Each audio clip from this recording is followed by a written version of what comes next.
Yeah. What's up? It's that boy Coach Malachi Williams in the building. We back. True Media Today, USA Boxing. We are back. We back up in here, man. As a matter of fact, before we get started into the show, let me go ahead and drop this new video that I dropped today. Pretty good. I think it's a pretty good video. Getting some really good reviews on it. I want you guys to check it out, man. It's a new video I dropped, just basically breaking down, pretty much what's going on. It's basically pretty much a Gervonta Davis, Shakur Stevenson and Devin Haney video. That's what it is. You guys check it out. Just tell me what you think about it. I had this one chick, she got so mad. She went off on me and said some crazy shit. She totally missed the point. And I can tell that she probably was a casual. She's a casual, don't know, probably won't know a check left hook from a checkbook. You know what I mean? She got all of her feelings and totally missed the point. I guess she took it as a slight to her fighter. And I think this is what the problem is. I think a lot of times when people don't allow their ears to hear, you know what I mean? Like there's an old saying, you know what I mean? Please give your ears an opportunity to hear what your mouth won't let you. And I think what it is a lot of these people, they be so much into the fanboyism or the tribalism or whatever the ism it may be, and that they don't even take the time to even listen. And you get what I'm saying? She probably didn't even see the video, but I don't give a damn. I hope she don't never subscribe to me. You guys know me. I don't pay for no fucking subscribers. They want to leave, let these motherfuckers leave. We don't need their ass over here, boy. I don't want any subscriber. You know what I mean? I want a certain group of people, you know what I mean, who love the sport of boxing. I don't want no any subscribers, so I don't mind losing them. Because if I lose 10, goddamn it, 15 more coming in this place. You know what I mean? That's what it is. But let's give everybody that's here a round of applause.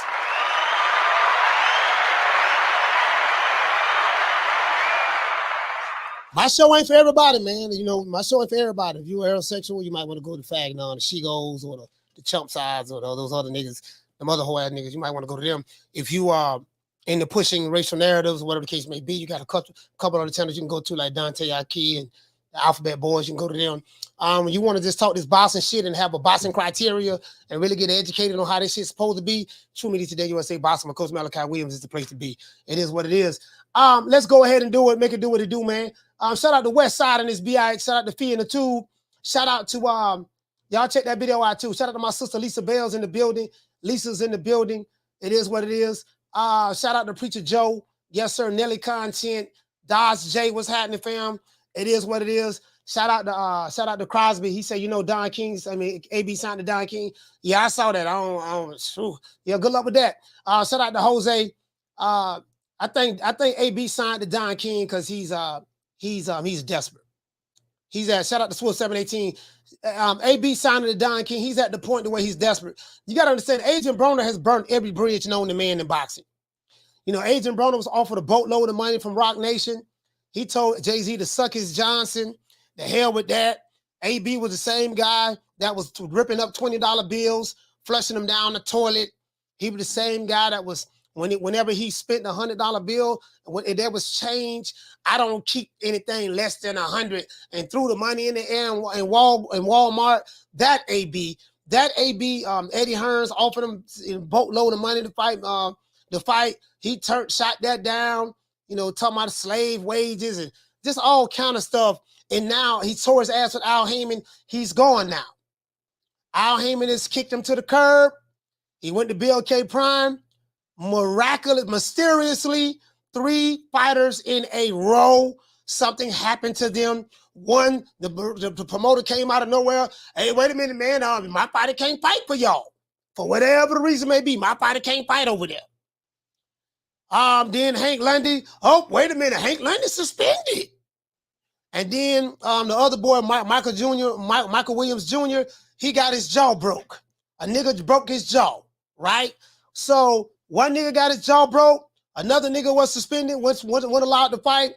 And another nigga, the promoter, came out of nowhere and said, you can't fight. So I let y'all figure that out.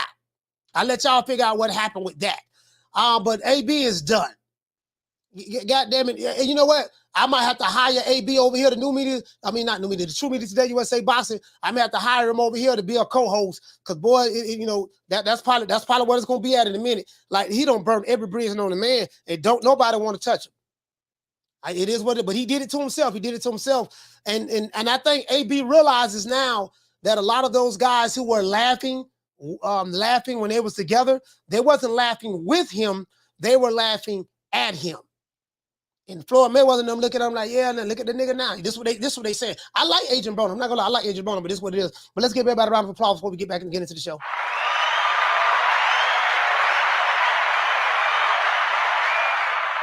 Yeah, shout out to Jaime Rivera. Shout out to Jaime Rivera. Let's do this. Shout out to my man Rick. Shout out to Rick Timms. Rick, what's going on, baby boy? Let's get into the show. Oh, you know what? Let me read this. Canelo has to fight tougher competition. Says who? Oscar Dela Hoya. He's fighting all British fighters. Is Coach Malachi Williams saying it? Because I know how you Canelo Alvarez fans are. I know. I listen. There's a group of fans on here. They have a cool fan base, and then they have a radical fan base. Canelo Alvarez has two types of fans. He has a radical fan base. They're very, very emotional when it comes to Canelo. Tank Davis has a fan base like that as well. Devin Haney has a fan base like that as well. Tyson Fury has a fan base like that as well. Errol Spence has a fan base like that as well. Deontay Wilder has a fan base like that as well. There's a couple of fighters. Lomachenko has a fan base like that as well. There's some fighters, boy, when you mention their fighter name or anything, and they just, you know, they have a side that just get crazy. So I'm gonna have to deal with the crazies today. I ain't got no problem with that. I'm a master at dealing with the crazies. I have no problem with that. But this is what Oscar Dela Hoya is saying. Now I know what you guys are going to say. Some people who love Oscar are going to say that Oscar's on coke again. He's wearing fishnets, and that very, very well may be so. He might be back on coke and wearing fishnets. I don't know. I don't know the man personally.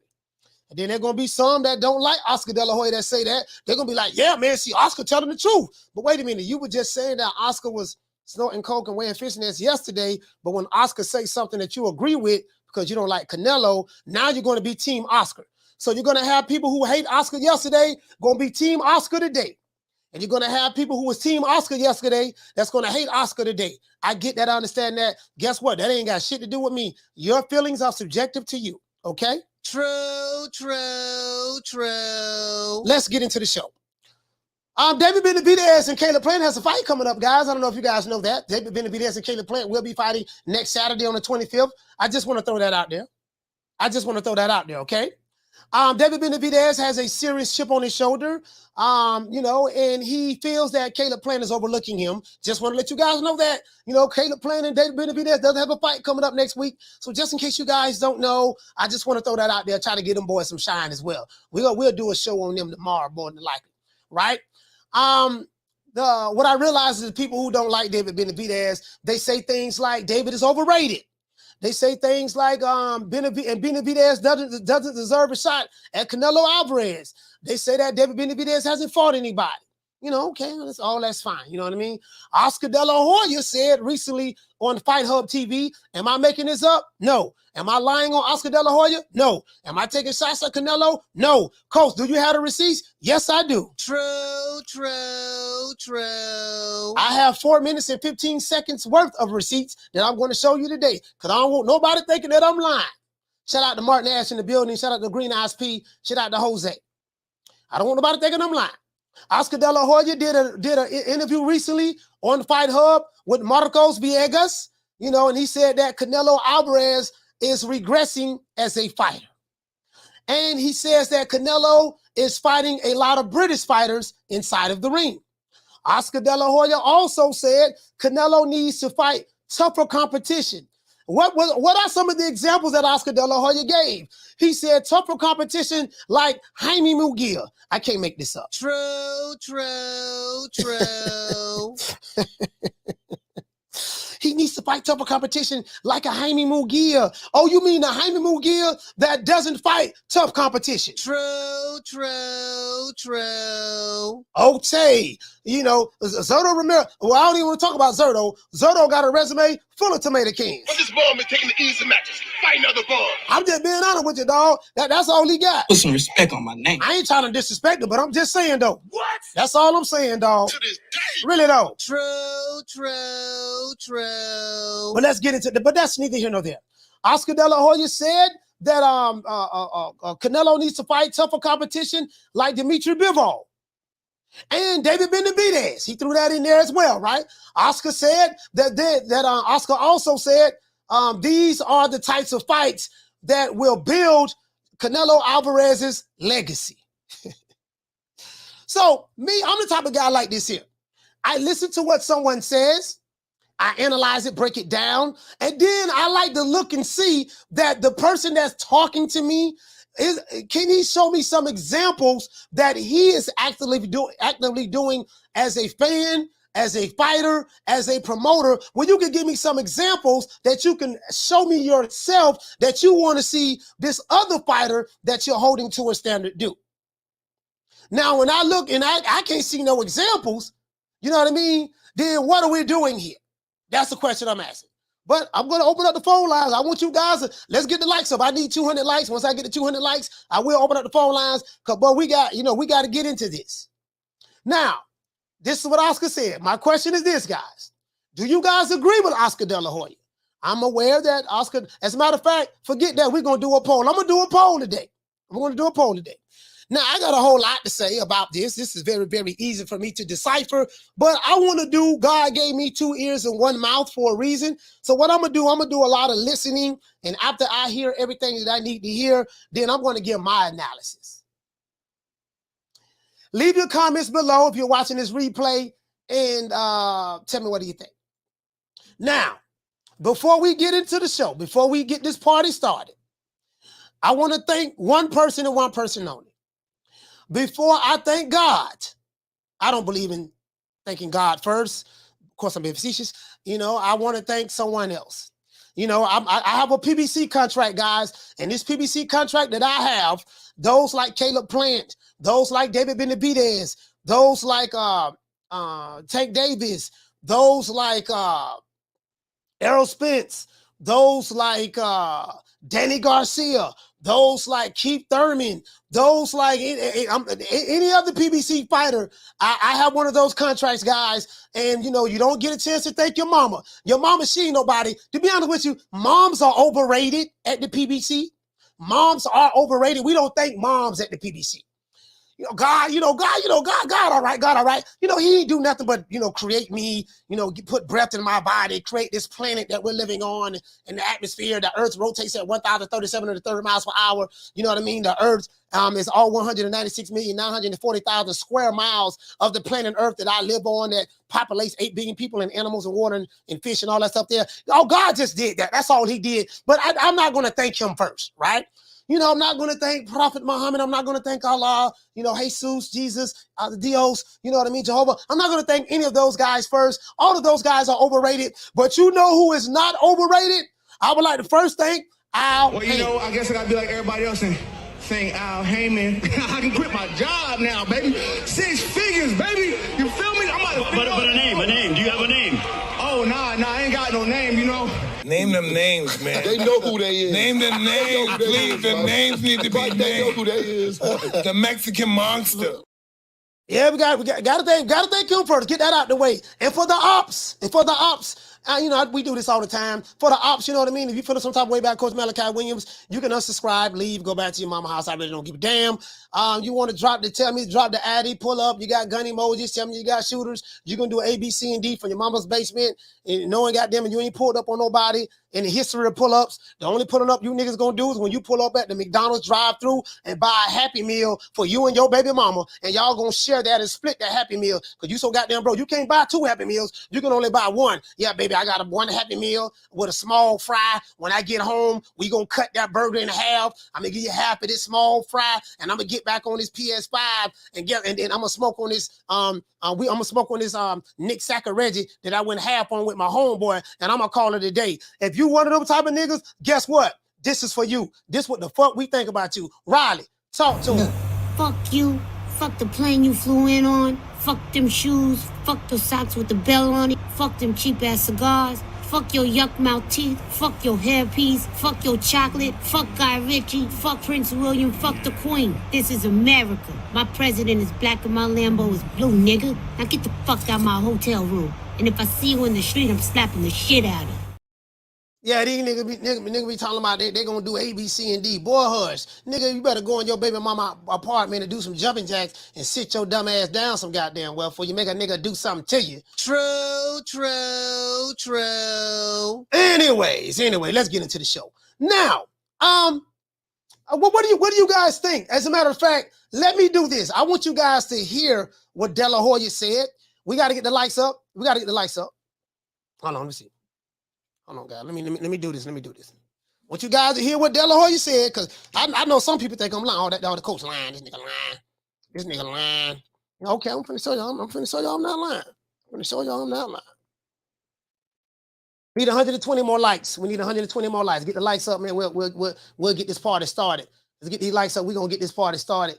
I want you guys to hear this. I want you guys to see this. Here goes Oscar Dela Hoya right here, guys. Here's go Oscar right here. Some of you guys' his favorite promoter. I know you guys love Oscar. I know you love Oscar. You get what I'm saying? I'm kind of disappointed in some of these guys because I really liked these guys when they was fighters. Some of these guys, I really liked these guys when they was fighters. But the way they're moving as promoters today is different than they moved when they was fighters.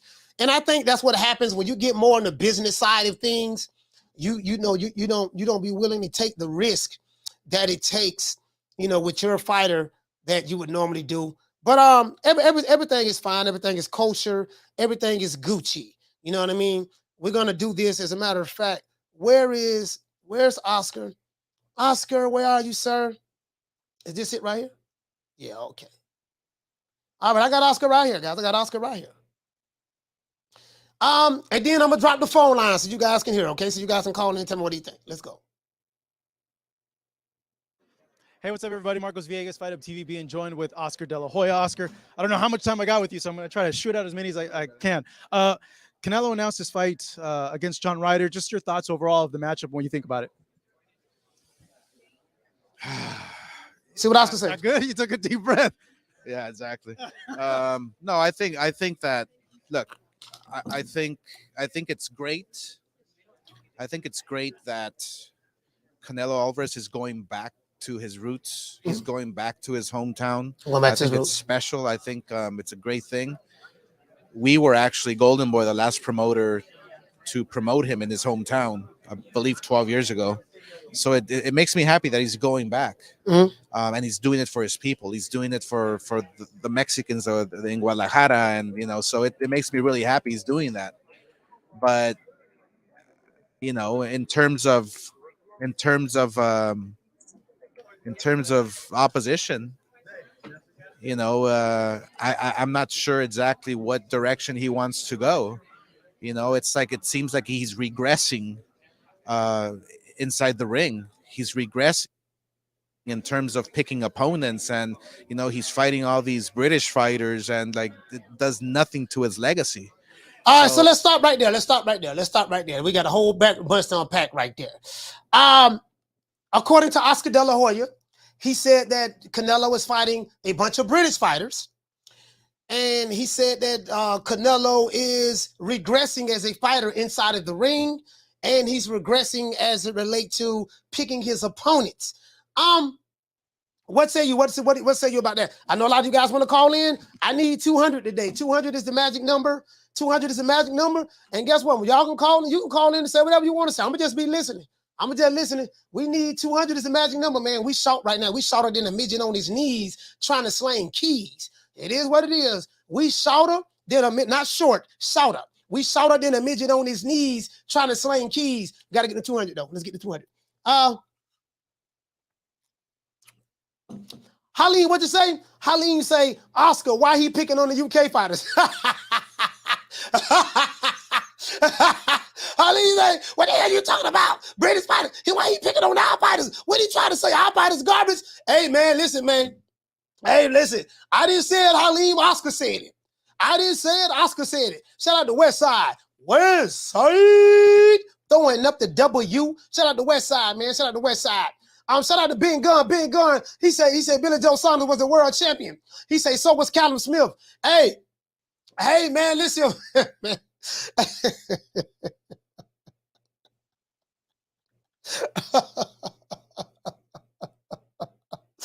Hey, man, Ben, it is what it is, man. That's what Oscar say, man. That's what Oscar say, dog. Hey, what you say, Halim? Halim say, coach, not fair. Hey, I'm just saying, dog. I'm just saying. Hey, I'm going to be honest with you, Halim. You know what? Over here in America, well, I'm not going to say in America, online, what you see going on the Chitlin circuit, on Twitter, boxing Twitter, and boxing YouTube, on the YT, I can't call it a YouTube boxing community.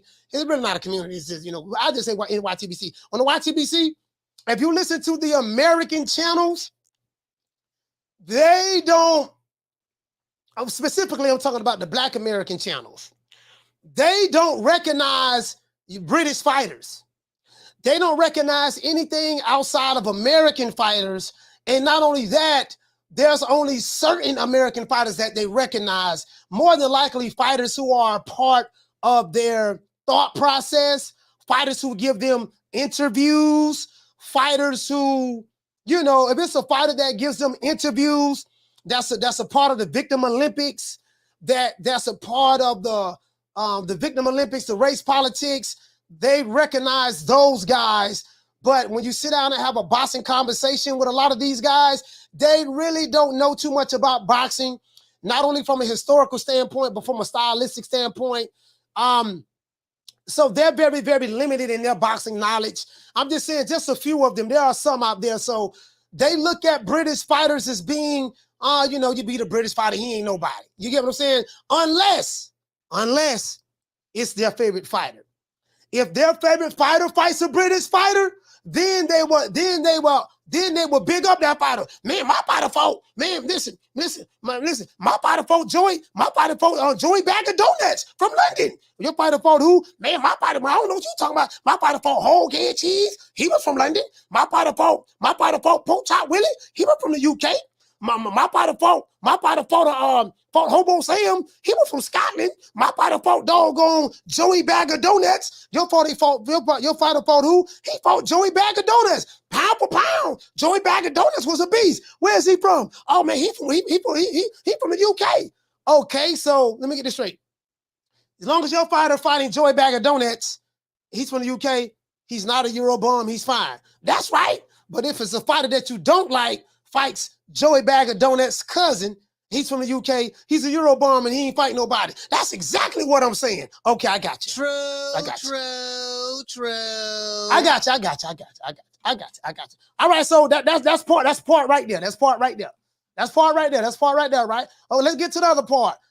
We need 80 more likes. 80 more likes, the phone lines will be open, boy. I can tell you right now, the phone lines gonna be hot today, boy. They're gonna be calling in. Like, woo, Lord have mercy. Boy, they're gonna be calling in the show today, boy. I'm gonna tell you something. I can't allow no filibustering today now. We gotta I'm expecting a lot of calls, and we gotta let the people call into the show and talk, because we do it for the people, by the people, of the people. You know what I mean? Because we love the people, we represent the people, we want to see the people win. When the people win, we win, and when we win, the people win. Because when you do it for the people, by the people, other people, love the people, help the people, hug the people, treat the people the way they want to be treated, then the people will reciprocate that and give it back to you, okay? It's called reciprocation. But anyway, let's get back into the show. True.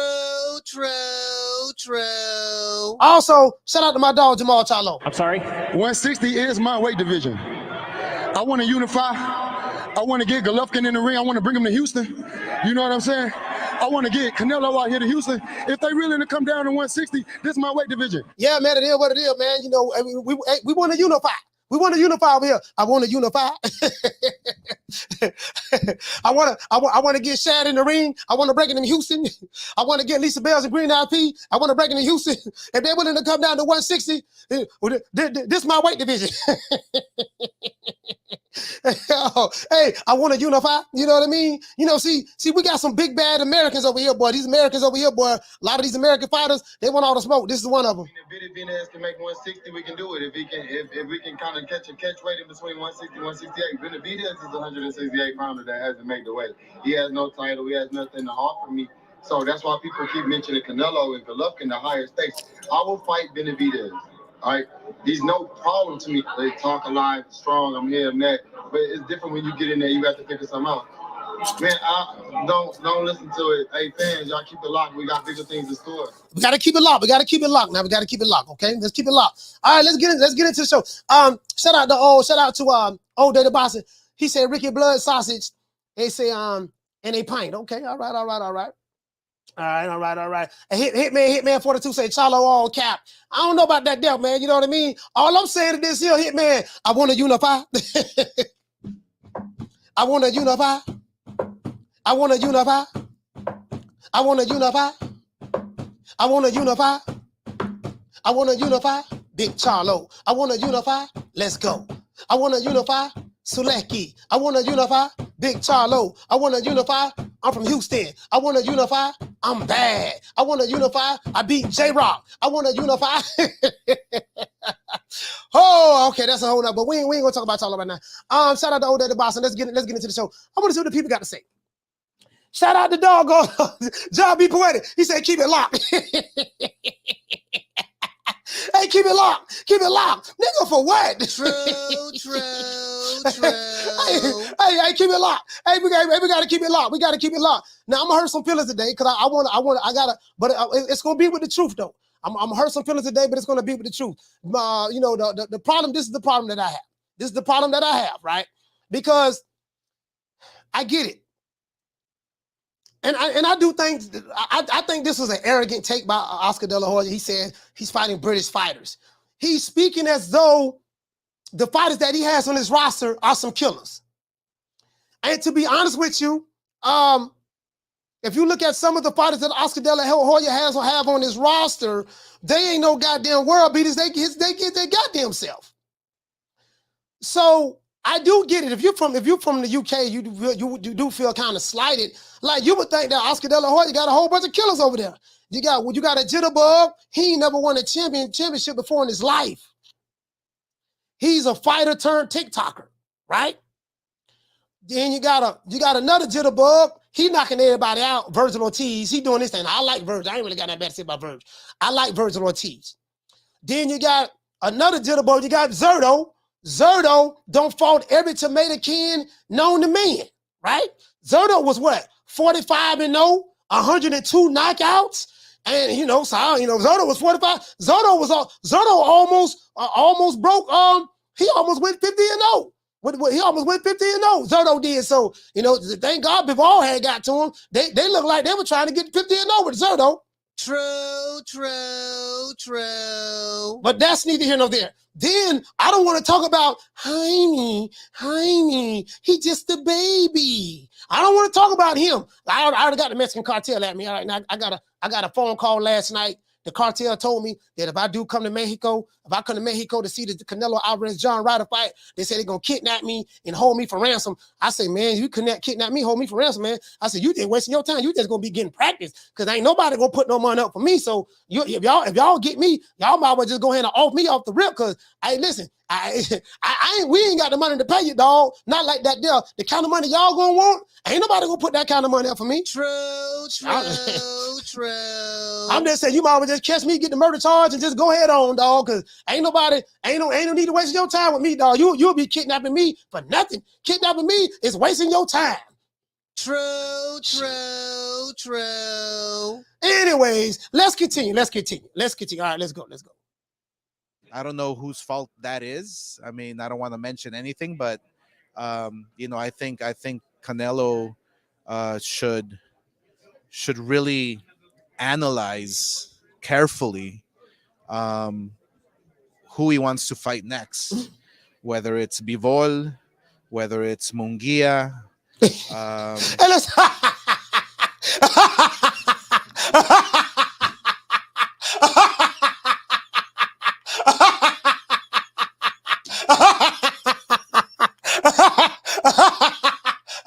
Hey, he said,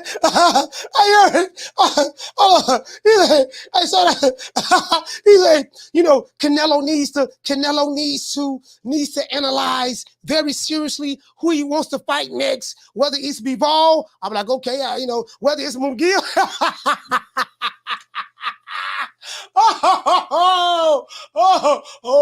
No. Oh my, hey, he said whether it's Bivol or Munguia. Oh,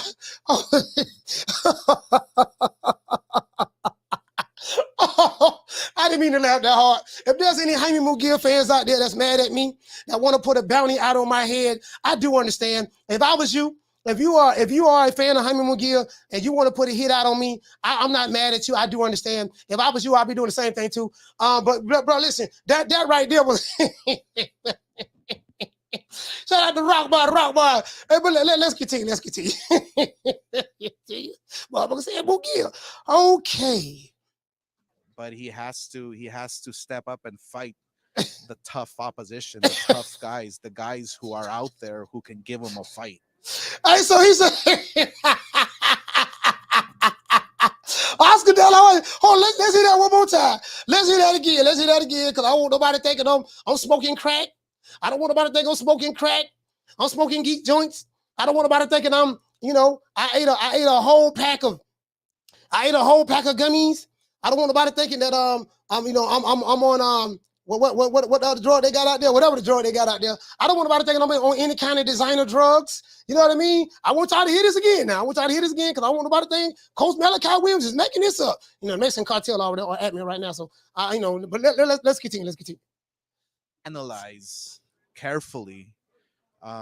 Think Canelo should really analyze carefully who he wants to fight next, whether it's Bivol, whether it's Munguia,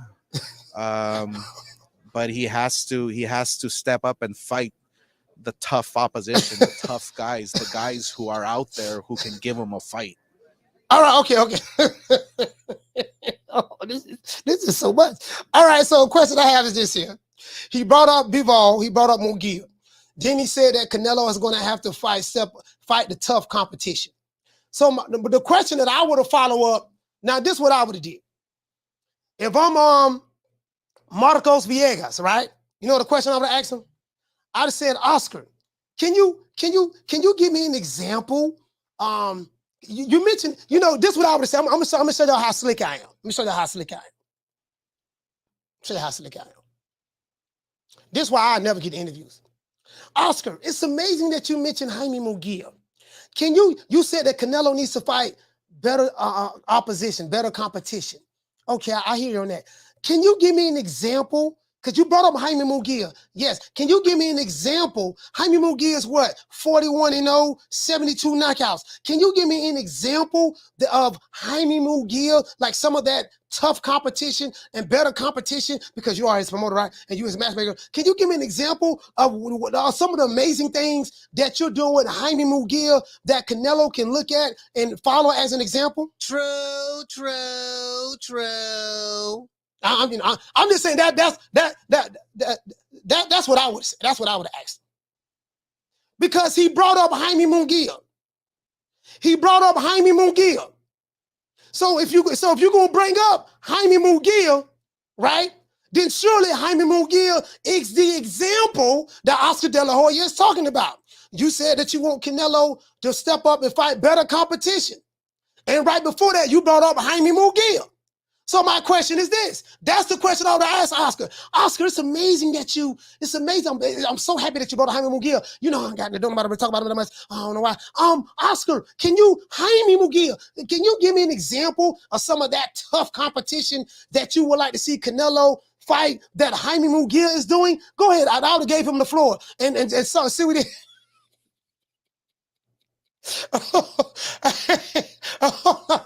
As a matter of fact, since we don't say I ain't want to be talking about Jaime Munguia, but as a matter of fact, let's look him up. Let's look him up now. Let's look him up. If I get there, you know, since we going down the yellow bit, bro, we gonna pull up Canelo. We're gonna pull up Canelo too. We're gonna pull up Canelo too. We're gonna pull them all up today. We're gonna pull them all up today. Let's pull them all up today. Let's do that. Let's do that. Let's do that. Let's pull them all up. Let's pull them all up. All right, we got Jaime. Okay, we got my dog Jaime Munguia right here. All right. Oscar brought up Jaime Munguia. My dog Jaime Munguia, you know what I mean? He's 41-0. 41. 41, right? You know what I mean? 41 ganos, right? He's won 41 fights, right? He has 33 KOs. 33 KOs. 41-0, 33 knockouts. Really 41-0, 75 knockouts, right? Now, Canelo needs to fight tougher competition. Jaime Munguia is a perfect example of that. Let's see. Jaime Munguia fought Gonzalo Gaston Correa. I never heard of this guy before, but I heard he's one of the best fighters in Mexico. All right. I think right before that, Jaime Munguia fought Jimmy Kilrain Kelly. Big bad Jimmy Kilrain Kelly. I think he's a fighter from Ireland, if I'm not mistaken. Kilrain is from Ireland, as a matter of fact. That's what I think. Then before that, he fought Demetrius Ballard. You know what I mean? Demetrius Ballard. He fought him in Tijuana, Mexico, if I'm not mistaken. Then he fought Gabe Rosado. Now, Gabe Rosado at the time was 26-13. I think Gabe Rosado got about, what, 22, 23 losses at this point right now. You know, let's see. He fought, you know, these some good examples. These some good examples right here. He fought a guy by the name of Camille. I can't even pronounce his last name. He fought Camille, though. He fought Camille. Then right here, big bag, Jaime Munguia. He fought Torano, Jason. He fought the Torano Johnson, right?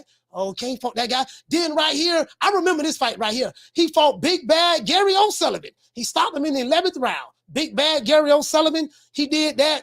Let's see. Jaime Munguia, right? You know, Canelo got to fight the tough competition, and he brought on Jaime Munguia. So look at Jaime Munguia. Some of these examples.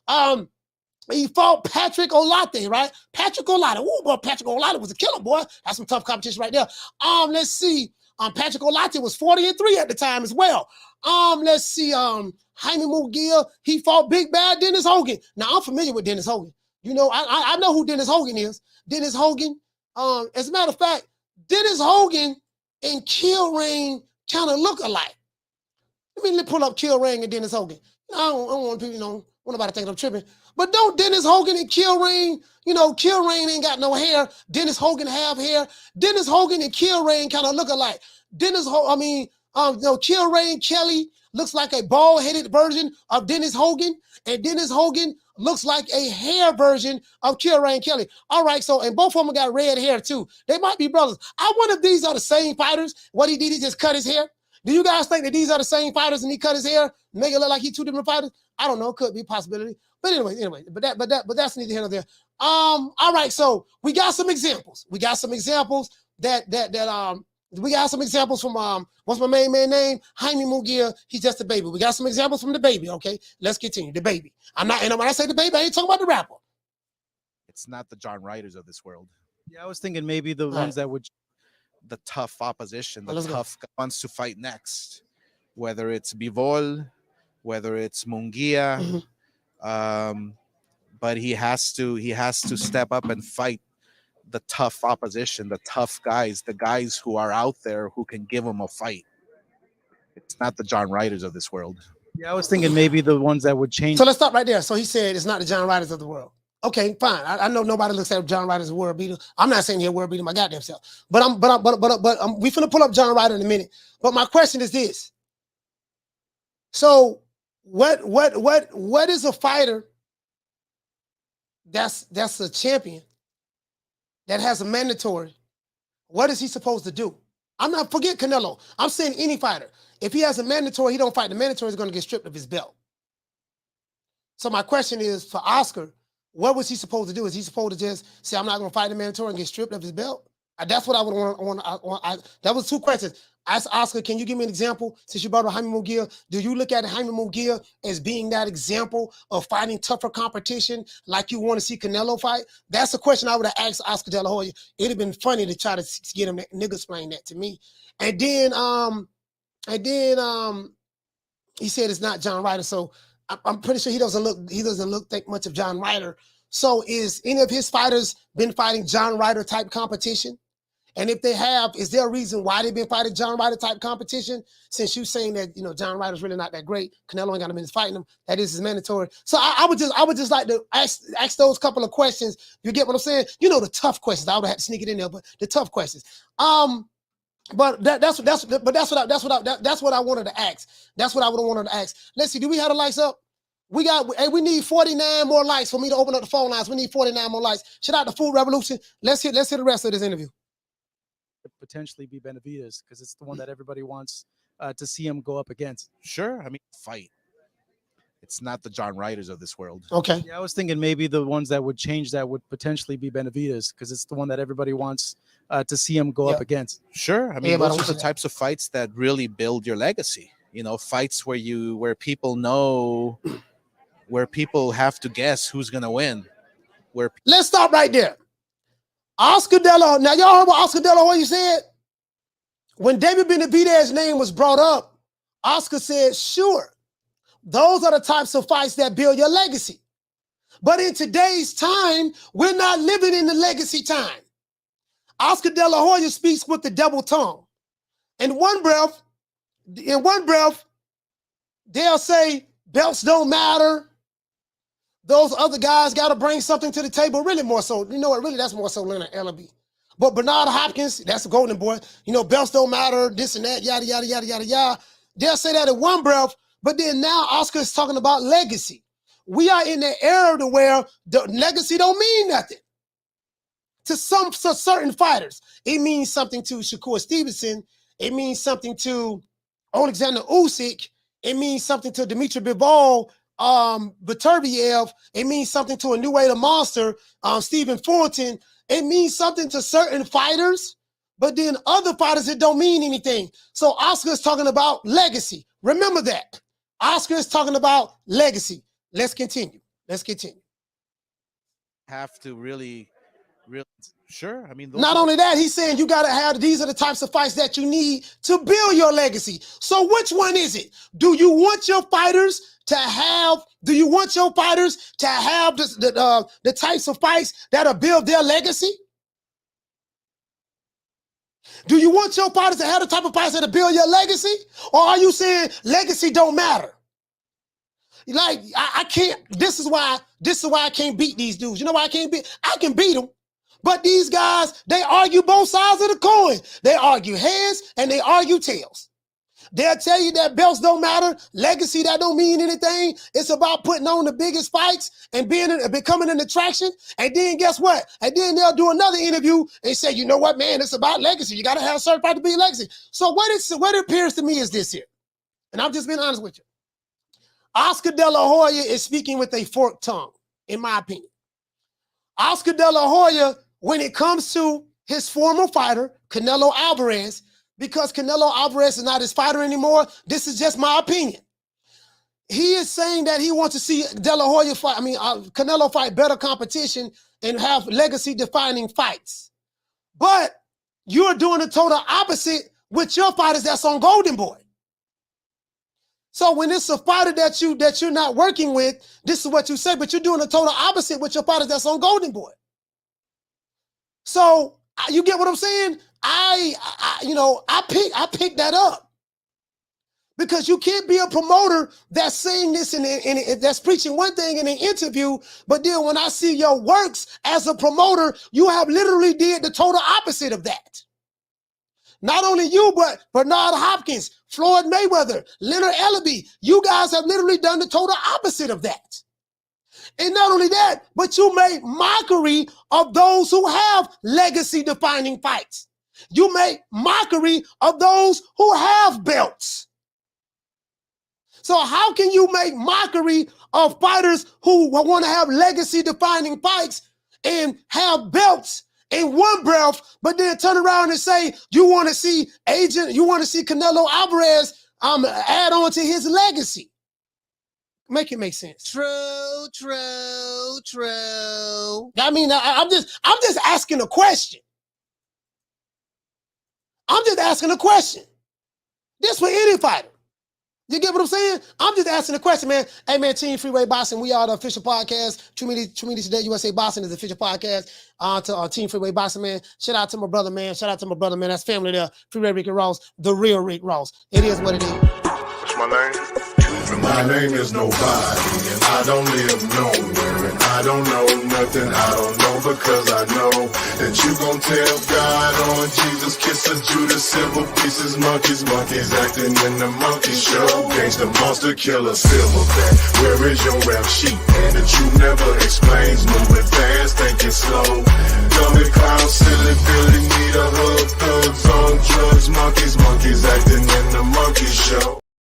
Shout out to Jaime Rivera. He say, Coach, bandos is a must.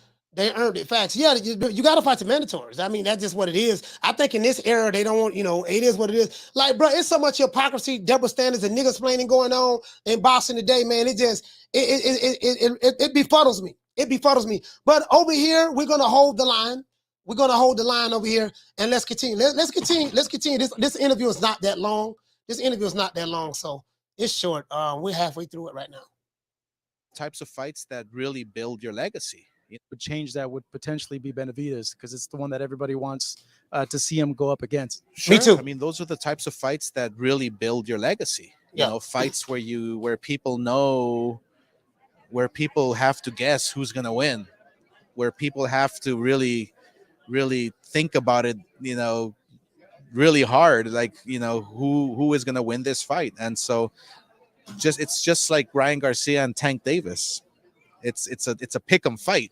It's a fight that, and now it's amazing he say that because in today's time you have fighters who you have fighters who, a lot of these fighters, they're not fighting those types of fights. You get what I'm saying? I mean, on a consistent basis. You have guys who have fought multiple weight divisions who've done it. I'm not talking about the multiple weight division guys, but some of these fighters, they have fans that they don't want to see their fighter fight tough competition. And if you say anything about boxing criteria, they shun you. They call you a hater. They say everything other than, okay, when your fighter going to fight the other top guys in the division. That's a matter of fact. In today's time, they say my fighter don't need to fight those other guys. Those other guys they don't need to fight. That's what they say in today's time. And I told you guys, in today's time, Marvelous Marvin Hagler would get laughed at. Sugar Ray Robinson would get laughed at. Muhammad Ali would get laughed at in today's time. James Mike Saltoni, Roberto Duran, Tommy the Hitman Hearns, Wilfred Benitez, Rafael Gomez, Carlos Monzon, Larry Holmes, Terry Norris, Julian the Hulk Jackson. Those guys get laughed at today. They'll get laughed at today. They'll get laughed at and they'll be called clout chasers because the bar has been set so low. You know what I mean?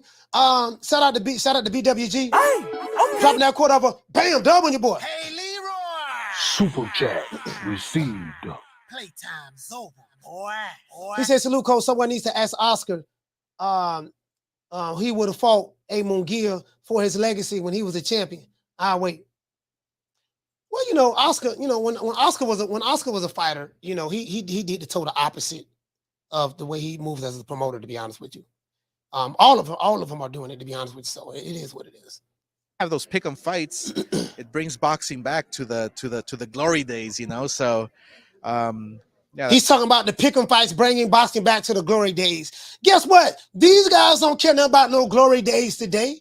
These fighters are not glory day fighters, especially some of these fighters in the lightweight division. These fighters are not glory day fighters. These promoters, some of them are not glory day promoters. See, and this is what pisses me off. They like to go back and forth. They like to talk about the glory days, but then shit on the glory days at the same time. Bro, like you can't make this up, and they misleading. That's why I call them the old crusties. The old crusties are misleading the tweeny boppers. That's what it is. It's all about. Speaking of Ryan and Gervonta, the rehydration clause, are people buying more into it than what it really is, or is it something that's kind of a? All right, so he's talking about the rehydration clause, Ryan Garcia, man. I'm done with that, man. That's the interview. I don't want to talk about Ryan Garcia and the rehydration clause. It is what it is. But let me open up these phone lines, let the people call into the show, man. How many blacks we got?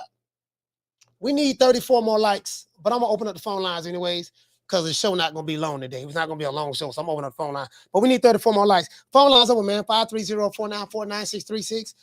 Cash App is at the bottom as well. $ True Media USA Boxing is scrolling at the bottom. It's on the right-hand side as well. Y'all come to the show, man. Tell me what you think, man. Oscar talking about legacy-defining fights. Is he right? Is he right? Do you feel that Canelo is not fighting legacy-defining fights? Do you feel that Canelo is regressing as a fighter?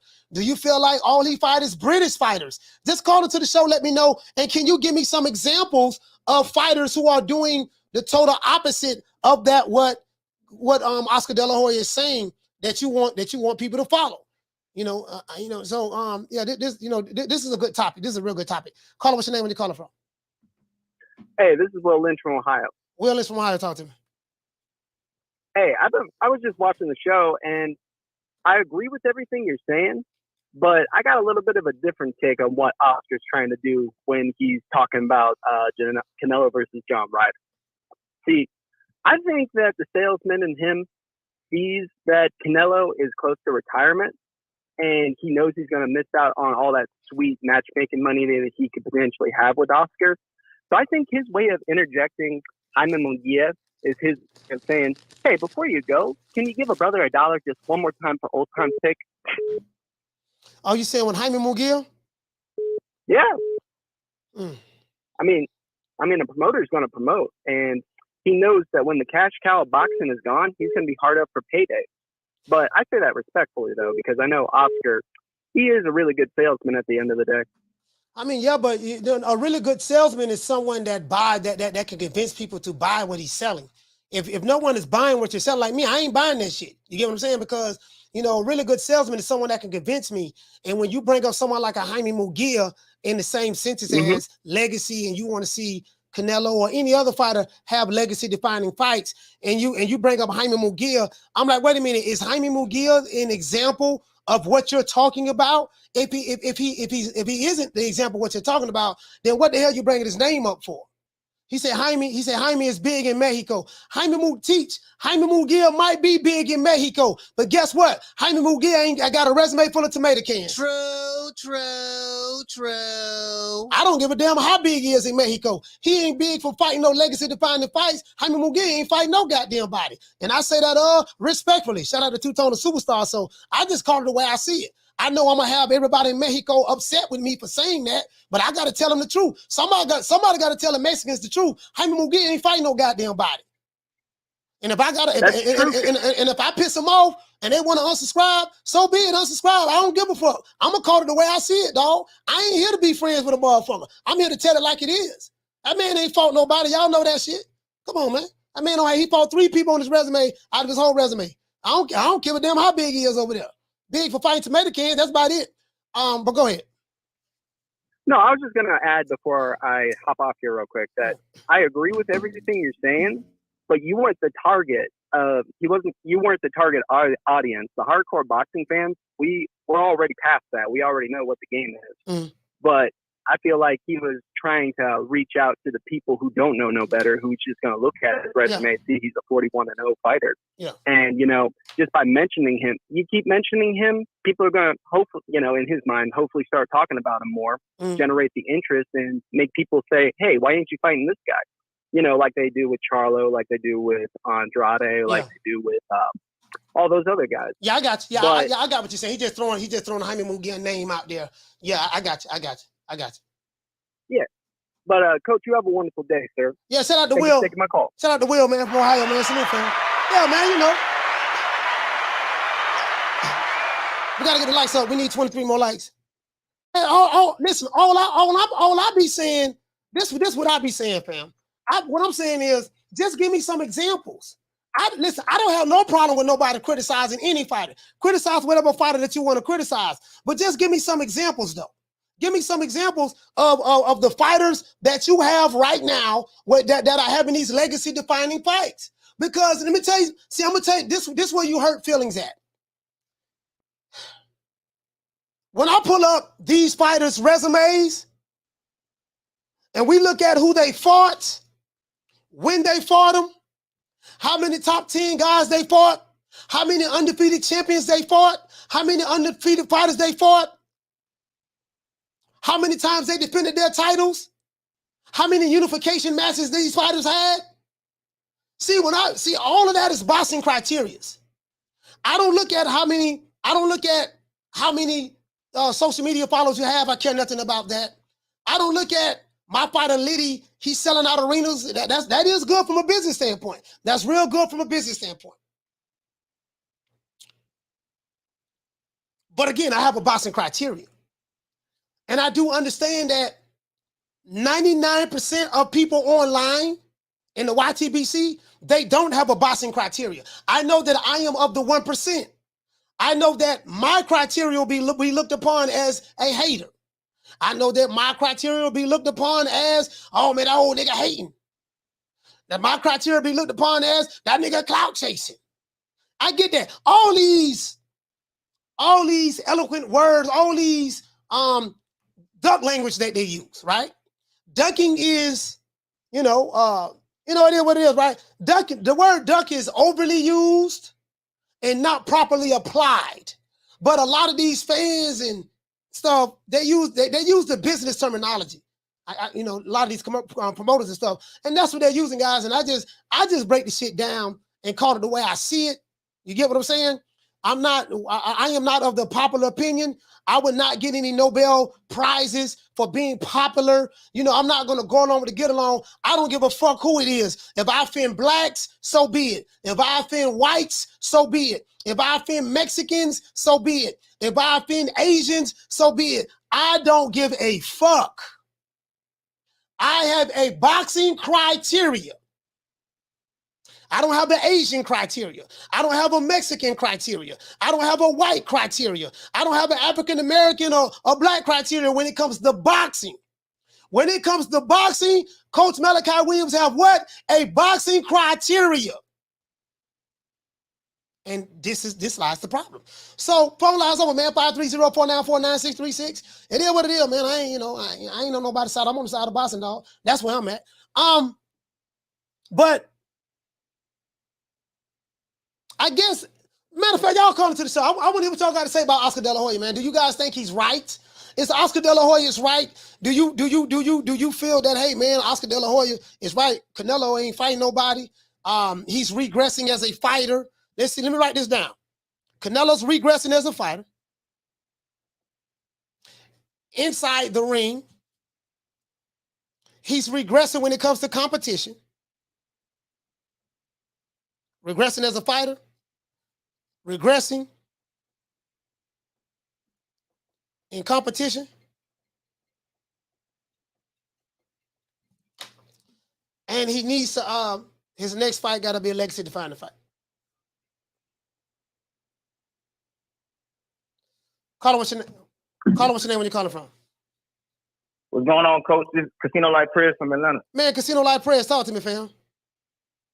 What's going on, man? Now, Coach, you know Oscar dead ass on, Coach. Coach, you know that, man. Like, why you put him? You don't make him the top of the show. You put him on Front Street, man. He dead wrong.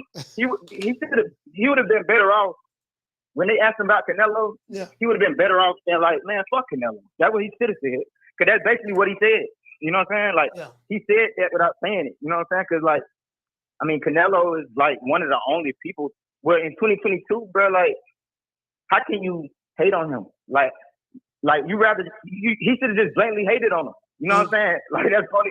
He should have just blatantly been like, fuck Canelo. Because, I mean, that shit he just tried to say, that everybody know that's some bullshit. Like, if I hear anybody call in the show trying to defend Oscar, bro, I'm going to be like, bro, what the hell? Like, how can you defend what he just said? And, I mean, that's all I had to say, Coach. I mean, that's some bullshit. Everybody know that's some bullshit. And if you don't think that's some bullshit, then you lying to yourself. I mean, because Jaime Munguia, like, I agree with the last caller. He was just trying to start his fighter out. But, I mean, he got to fight his mandatory, bro. Like, he got to fight his mandatory. I mean, like, those British fighters that he talked about, you can't be disrespecting the whole country like that. You know what I'm saying? You can't disrespect the whole country like that. Like British fighters don't throw hands or something. You know what I'm saying? And then they was the ones with the belt. It's not like he was just fighting random people. Like, he became undisputed in a year. I mean, who wouldn't do that shit? You know what I'm saying? So, I mean, like, especially when it was kind of like, those wasn't the big name, like the people with the belt, they really on the map because Canelo fought him. Like I didn't really know none of those people he had fought, but at the end of the day, they had the belt. You know what I'm saying? So, yeah, Oscar dead ass wrong, coach. That's all. Man, shout out to Casino Life Friends, man. Salute, fam. Thank you for calling the show, my brother, man. ATL, stand up, man. The ATL.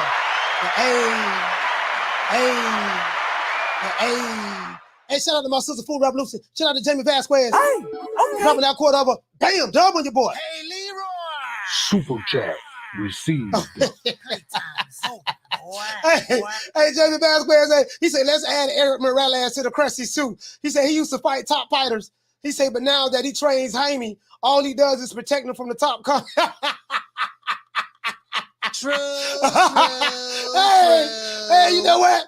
Hey, Jamie, I forgot all about, listen, man, I forgot all about Eric Morales, bro, like, oh, I forgot all about that, man. Eric Morales, boy, that dude was a warrior, bro. From the bar, there's a platform stage. People pimping, sharp as razor blades. Caller, what's your name? Where you calling from? Hey, it's Fiona Two. What's going on, Coach? Fiona Two, talk to me, sis.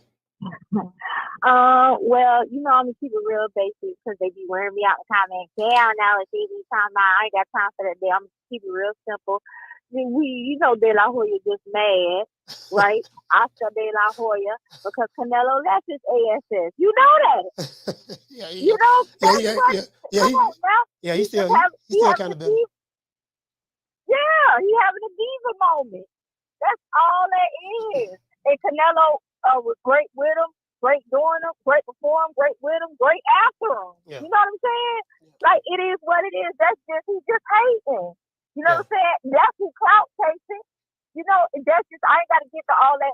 Well, listen, we all know Canelo did what he was supposed to do in boxing. He's going to be in a Hall of Fame. That's it. That's all. We can argue back and forth and this and that and the other. I already know, Coach, you're going to break it down and give the, you know, the X's and the O's of boxing. You know, I always admit I don't know all the X's and the O's of boxing, but I love it. I've been watching this little girl. And if I'm just looking at it from layman terms, right, it's just hate. He's hating. You know what I'm saying? It is what it is. He's just hating. That's it. That's all.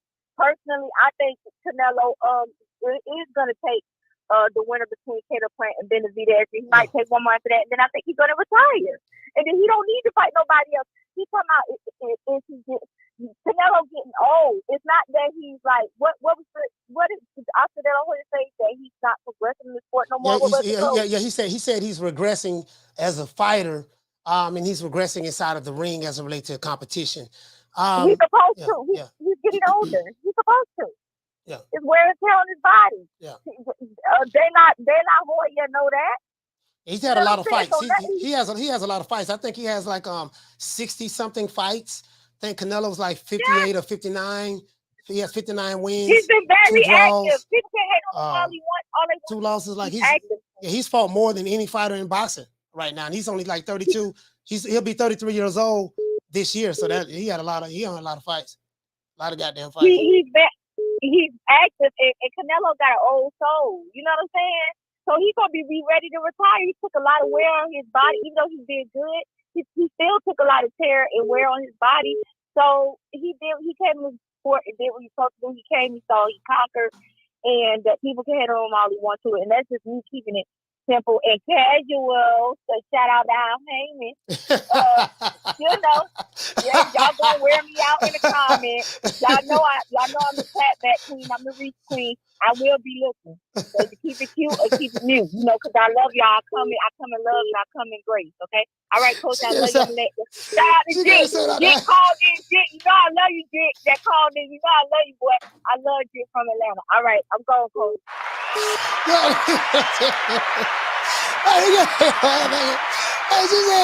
She said, shout out to Jaime. Hey, even the callers are calling in talking about I hate it, man. Hey, boy, y'all. Hey, she thinking I hate it. Hey, hold on. Hey, shout out to Castro. He said, and that's why all of the Mexican fans want Caleb Plant to win, so Canelo don't have to go his way. Caller, what's your name? Where you calling from? What's up, Coach? It's Alfred from the Bay Area. Alfred from the Bay. Talk to me. That was hilarious when you showed that clip of Oscar talking. Of course, he's gonna say shit like that. I mean, did you see the Hogan and Jaime Munguia fight? Oh yes, I saw it. I saw it. I saw it. Because the whole controversy was that they gave that fight to Munguia, and everyone was like, he lost, and Charlo fought him. Yeah, Jamal fought him. No, Jamal Charlo fought Dennis Hogan too. Yeah, I mean, they were trying to groom. What was happening is that they were grooming Munguia to be the next bigger thing, like the next big thing, and the next staple was going to be like him fighting Charlo one day. Yeah. At the time when Charlo was active. Yeah. But then he had a close, and I think Hogan won that fight decisively, in my opinion. I don't know about you guys, but Dennis Hogan got robbed. He got robbed. Hands down. Totally robbed. Yeah, he got robbed, in my opinion. What the fuck was that? Yeah. And that's his comparison to Canelo's record. I mean, listen, I love Oscar's career as a fighter. Yeah, me too. But can he just shut the fuck up, please? It's too much. It's embarrassing.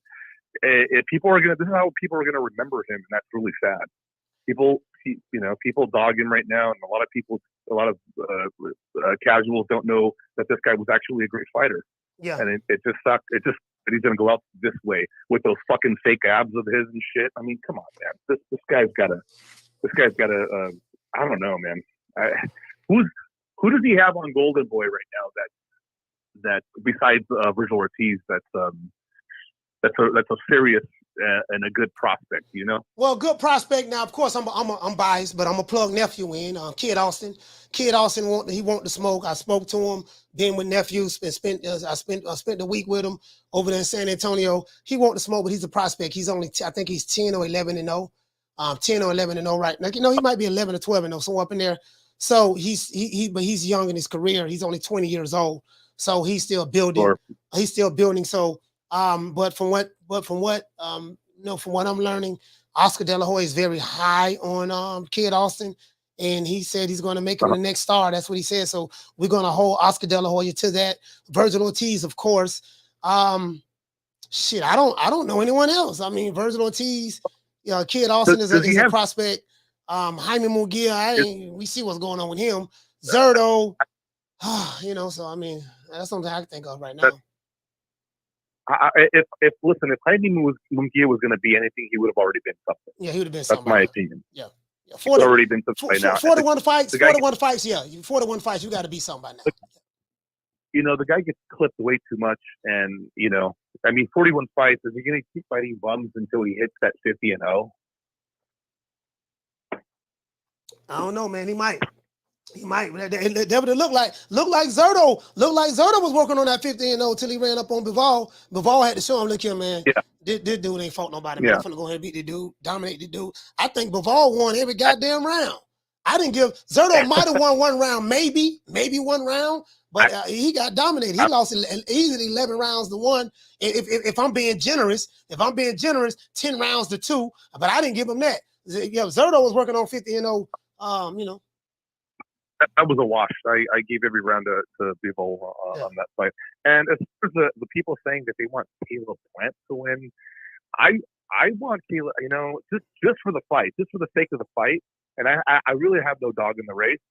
I would love if Canelo could get the Benavidez fight at the beginning of next year or something. That would be great. And why would people not want to see that? Not no boxing fan. We definitely want to see that. We want to see. If a guy earned a shot, he deserves to get a shot. So I don't think, I don't think boxing fans, don't have a problem with that.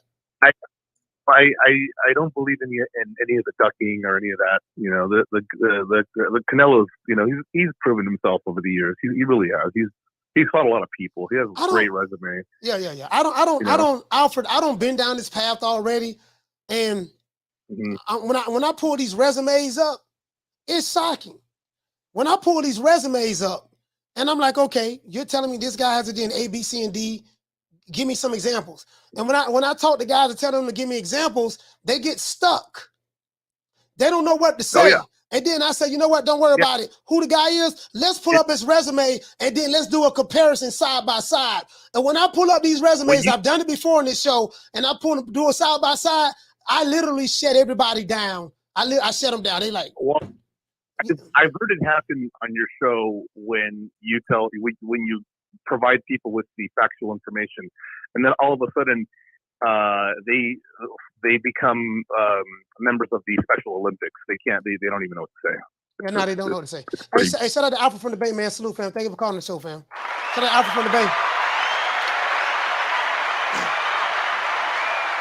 Yeah, man. When I do that, when I do that, and that's what they hate about me too. Like, damn, I be trying to push these narratives, dog. But when the nigga go to pull up my favorite fighter resume, and he go to comparing it to the guy who I'm criticizing, I literally don't have nothing to say. Then they'll move the goalposts.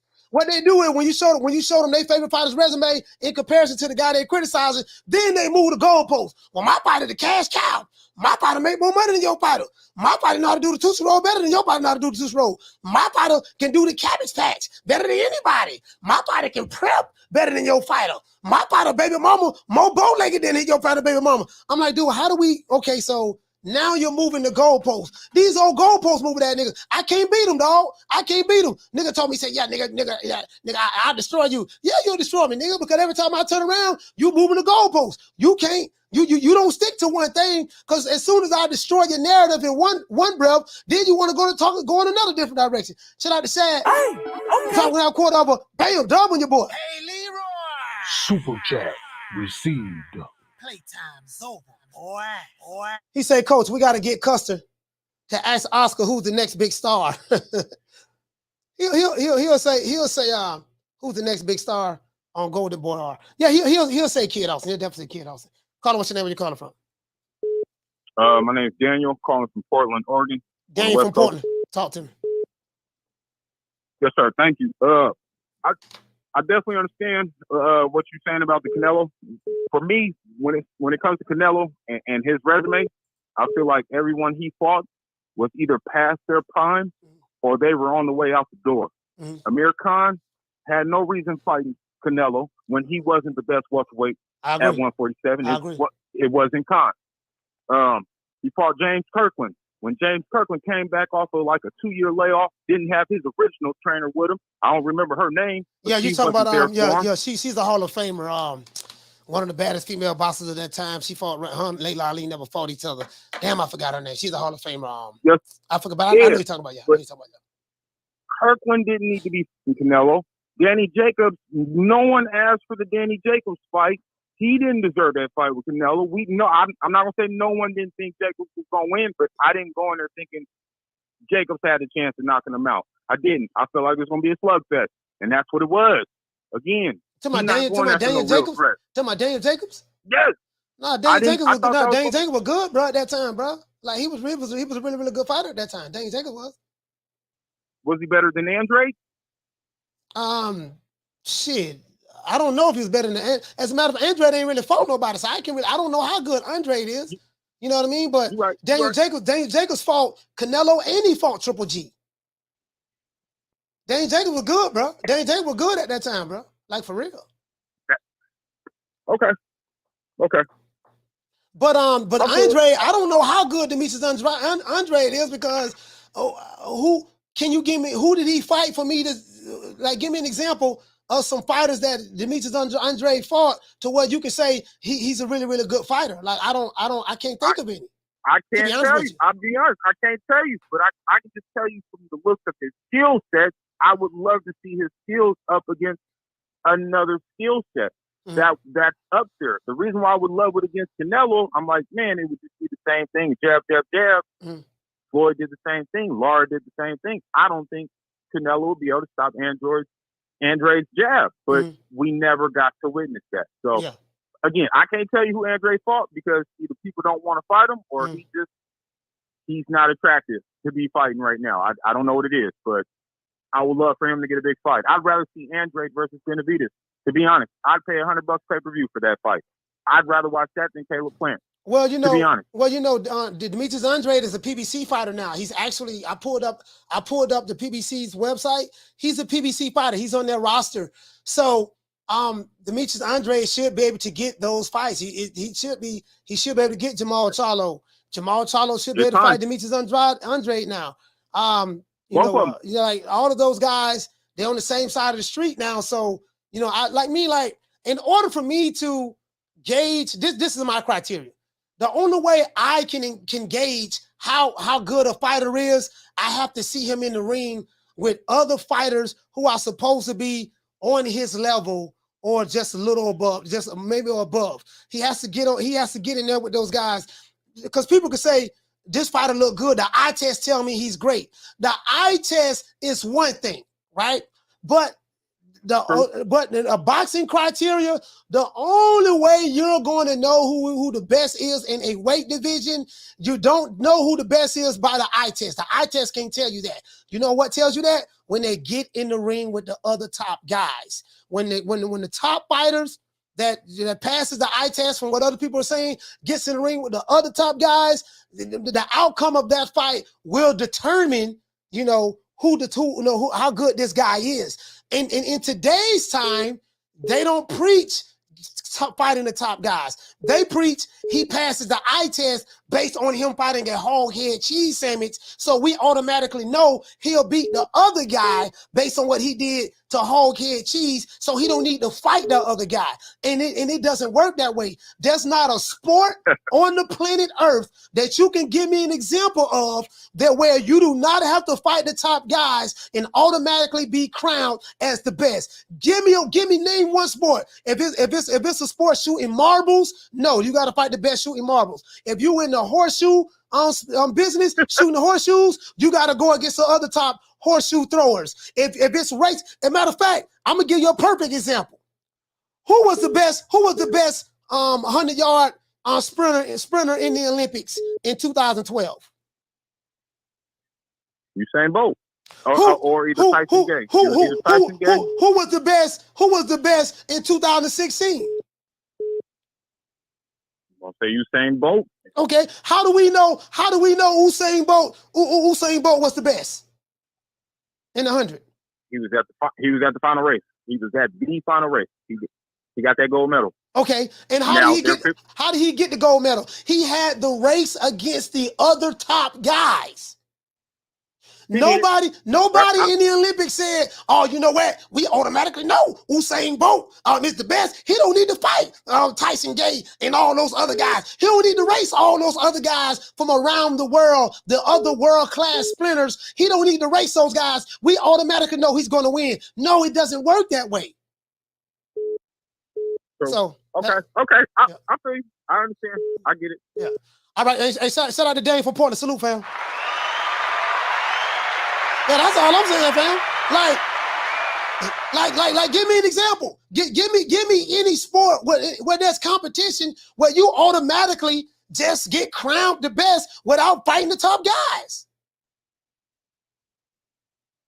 Or racing the top guys. Yeah, this dude right here, boy, he done ran 100 races in a row. Okay, who was running against? Oh, this dude was running against 5th graders, 6th graders. Oh, this dude here in high school. And this guy, so he's not, has he raced against the other top guys around the world? Nah, he ain't know. Nah, he ain't did that. And before you get to the Olympics, you got to go through the world competitions. You got to go through the world competitions, right? How do we know Jamaica was the best relay racing team in 2012 and 2016 and stuff like that? They had to race the other best. That's how it works. Call, what's your name? Where you calling from? Martin from Oakland. Martin from Oakland. Shout out to Martin. Talk to me. Yeah, what's up, Coach? I just heard that last caller, over there, spitting some biased facts about Canelo, so I had to chime in. It's easy to, to hate when you're getting all your facts from a biased source, but since losing to Floyd, Canelo done beat 10 champions out of 19 fights. about 6 of those guys were undefeated, and that's not including Austin Trout. So how is it that all these guys he fought were, past their prime? I mean, yeah, you can't deny Mosley, but those are legacy fights you have to make whenever they're available. It's not like, they woke him up out of bed like Tyson did Larry Holmes. Hey, jump in the ring so we can get this paper. You fight who you fight whenever you can fight them. No knock on Floyd when he fought who he fought when he fought him. You can't, do the same to Canelo. The man did his thing. I mean, 10 world champions, people be hard pressed to come up with, somebody that done beat 10 world champions in their entire career, let alone, in a 10-year span or whatever it's been since he lost to Floyd, But, yeah, as far as this shit Oscar's saying, I mean, it's obvious hate because, he left him the way he did, but everybody knows that. Ain't nobody surprised, especially if, people start doing those side-by-side comparisons. Well, who had a better career? As an old school fight fan, I would say Oscar had a better career, but for, the youngsters that all they go by is stats on paper, it looks like Canelo had a better career, and maybe that's what beats at him. You know what I'm saying? Yeah, I got you. I got you, man. Shout out to that's all I got for you, Coach. Shout out to Mark from Oakland, man. Salute, fam.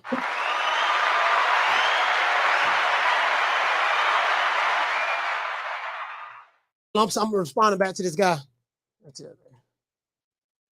Yeah. Hold on, guys. That's the point. Hope they cleared up. That's the last comment I'll make on him. Shout out to Sad. What did he say? Ain't no sunshine when Canelo's gone. Yeah, I mean, it is what it is. All I'm saying is, y'all calling to the show, man. Y'all calling to the show. Tell me what you think. Is Oscar Dela Hoya right? Wait a minute. Damn. Man, sorry about that. Yeah, is Oscar Dela Hoya right? Can you guys give me some examples of some fighters that are doing what you want Canelo to do? Can you give me some examples? Like, please give me some examples. I'm waiting on those examples as well. We need 75 more likes. Can you guys give me some examples? I need some examples. I would love for someone to call into the show, give me some examples. Like, this shit is easy. This shit is easy. He said Oscar fought pretty much everybody. Cut the BS. Yes, he did. Oscar fought everybody. Damien, listen. What I'm trying not to do, because I don't want to pull up these fighters' resumes. When I pull up these fighters' resumes and look at when you fought them, the time they fought them and stuff like that, were those fighters in their prime, yada, yada, yada, yada. And I've done this before on this show. And bro, like, you'll be surprised. You'll really be surprised. You'll be like, bro, I have shut down so many people. Like, literally shut them down to the point to where they just unsubscribed, left. Man, I don't even want to come back over here no more. Some of them I converted. You know what I mean? Because some of these guys, there are flaws in their arguments. And, that's why I like for them to call the show so they can explain themselves, because it's kind of hard to try to explain it through a chat. Just call the show so you can explain yourself. Because I want to see who's doing what. Give me some examples. Caller, what's your name? Where you calling from?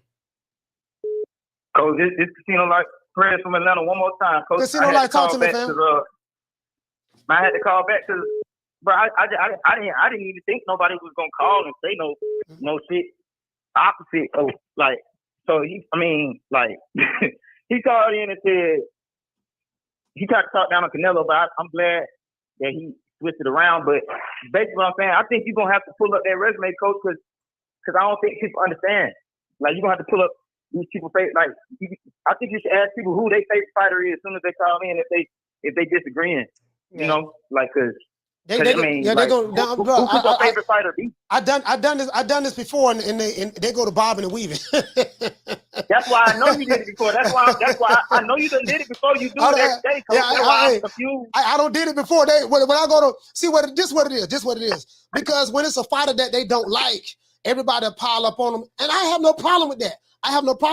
But when I ask them, when I pull out that old boxing criteria, that's where the waters get murky at. When I pull out that boxing criteria, and say, okay, who your fighter is? Okay, let's look and see if your fighter is the example of what you want this other fighter that you're criticizing to do. Let's see if he's the example. And bro, they go to shaking like booty meat. It's like, oh man, well, goddamn and then they'll try to deflect. Bro, I've done this on this show 3 times. They try to deflect and they go to talking about something else. They go to bobbing and weaving, doing the shoulder roll, doing the crossbar defense. Bro, they do everything. They go to talking about Beyonce, Jay-Z, their favorite rapper, Nas dropped Ether. They go to talk about everything else because now when you have to talk about their fighter and you got to show those receipts, say, okay, let me look at the receipts of this fighter that you're criticizing, and let's look at your fighter receipts. And then now it's like, God damn, that's what they do. They won't even call the show and tell me who their favorite fighter is. They won't call the show. Matter of fact, Coach, you know what I think it is? So you're going to have to do it to him every time because you know why? Yeah. It ain't that you like I just now discovering you.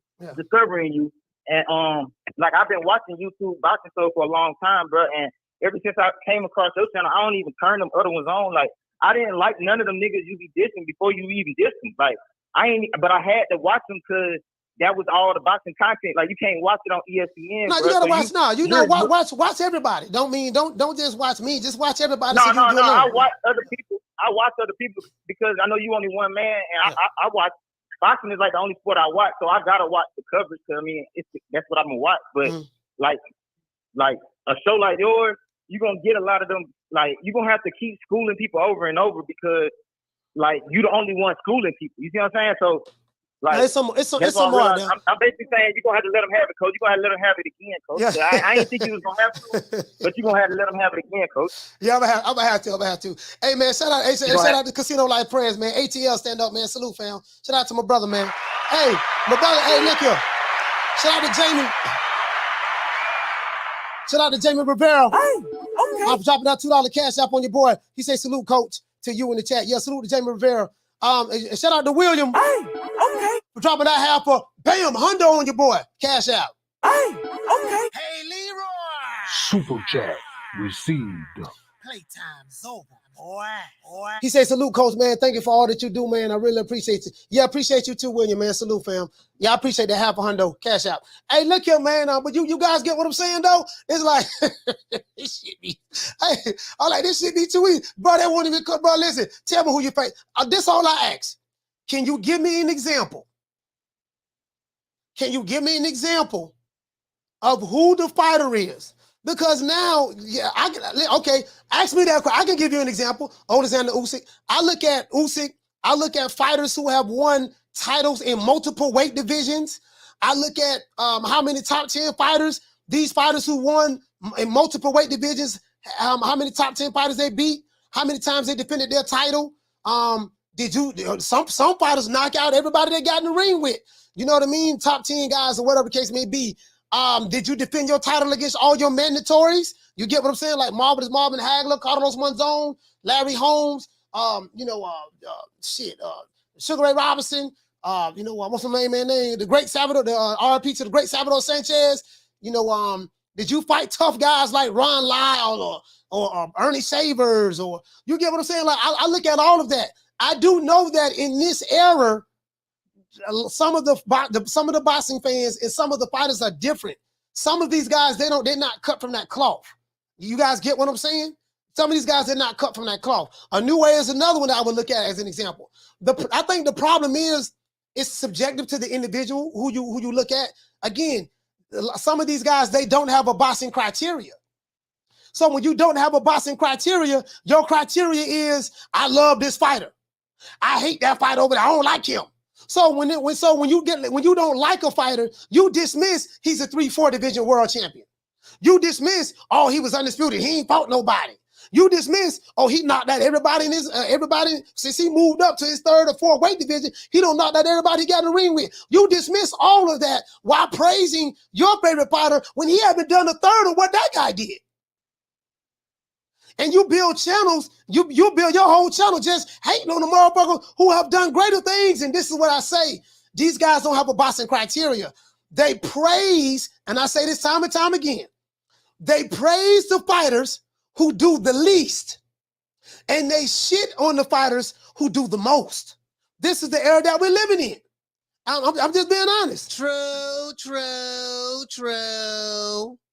I'm just being honest. Shout out to Georgia. Shout out to Georgia B. Hey, okay. Dropping that half for bam, dub on your boy. Hey, Leroy.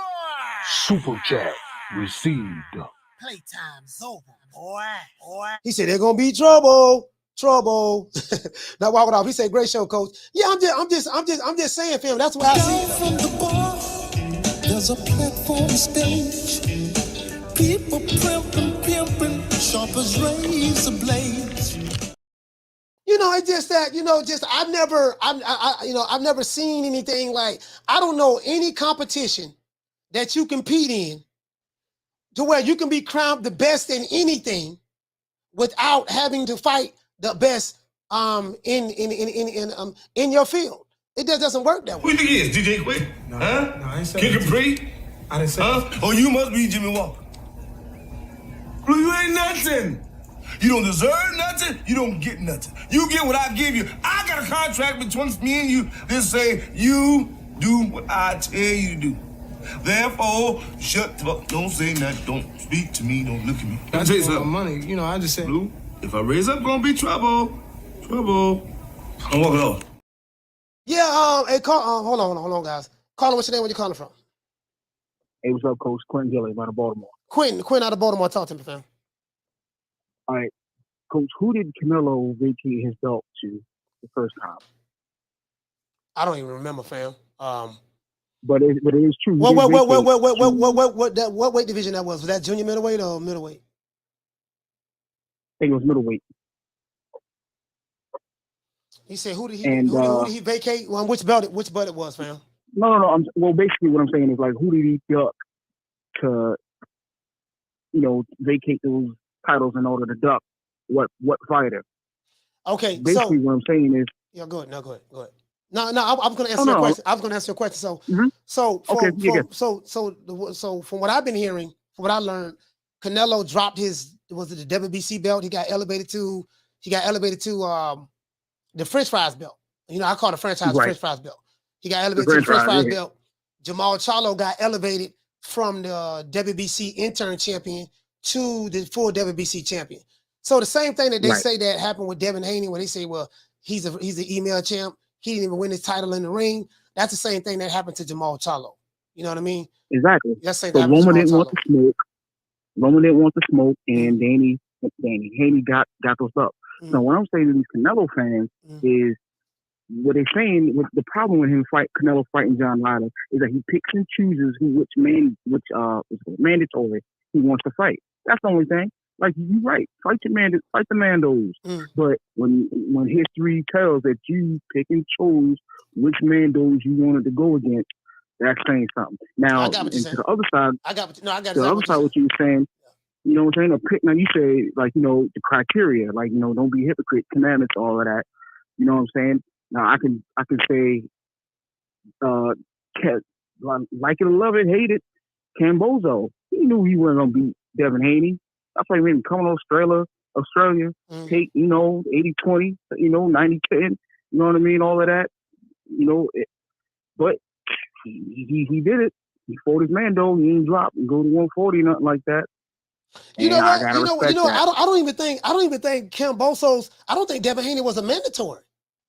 I don't think he was. Was he a Mando? No, he wasn't even a Mando. What happened was Cambozo was supposed to fight Lomachenko.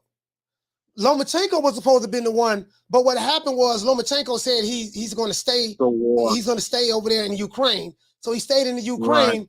Devin Haney ended up leaving Matchroom and signing with the Top Rank in order to get that fight. So once it was confirmed that Lomachenko wasn't coming back, Devin Haney was the next guy up. Bob Arum made that fight happen.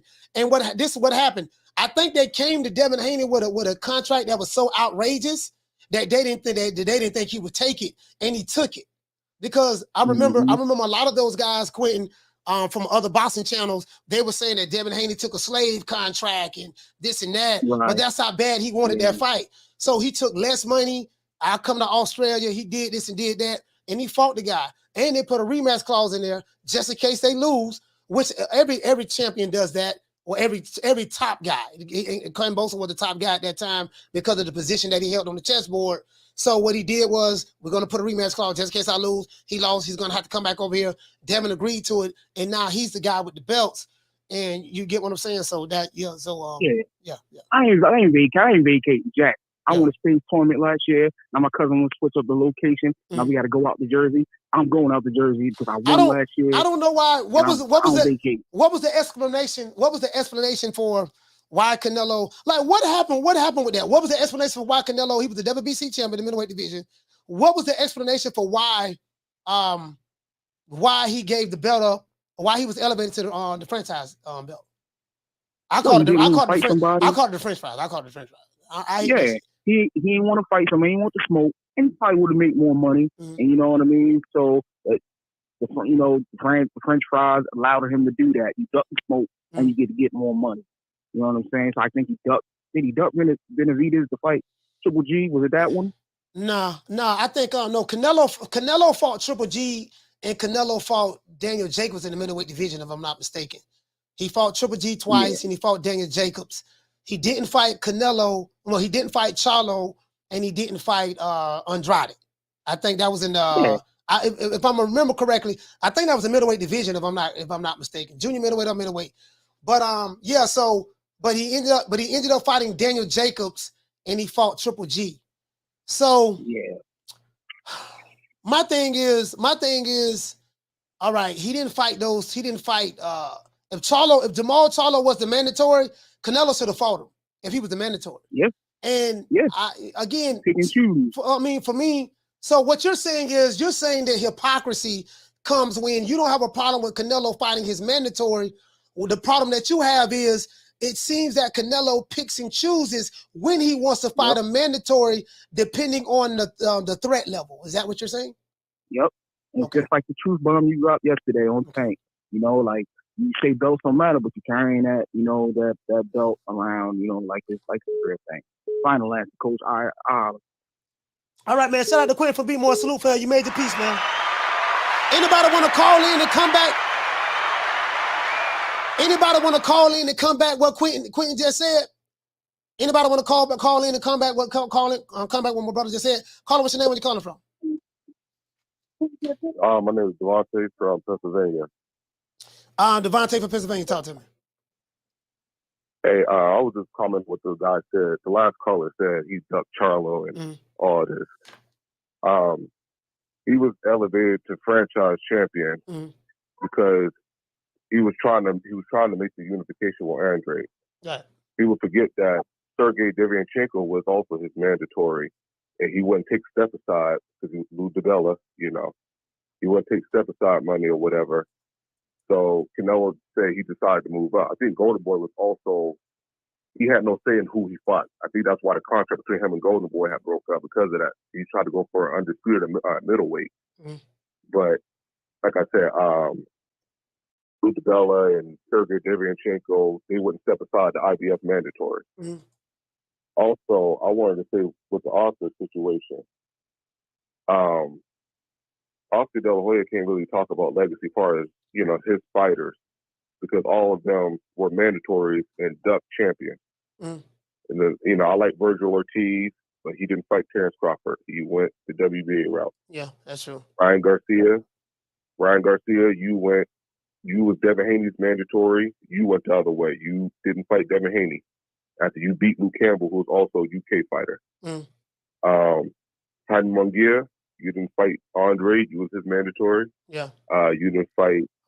He was the mandatory a couple of times. He was a mandatory a couple of times. Yeah. Exactly. So, all these people were trying to Canelo, and people forget Canelo offered Jamal a fight. Yeah. Oscar said it. His own twin brother said it. Yeah. I actually have the video clip. I have a video, and I do get what Quentin is saying. I didn't say anything. I just let the brother talk. I let Quentin talk.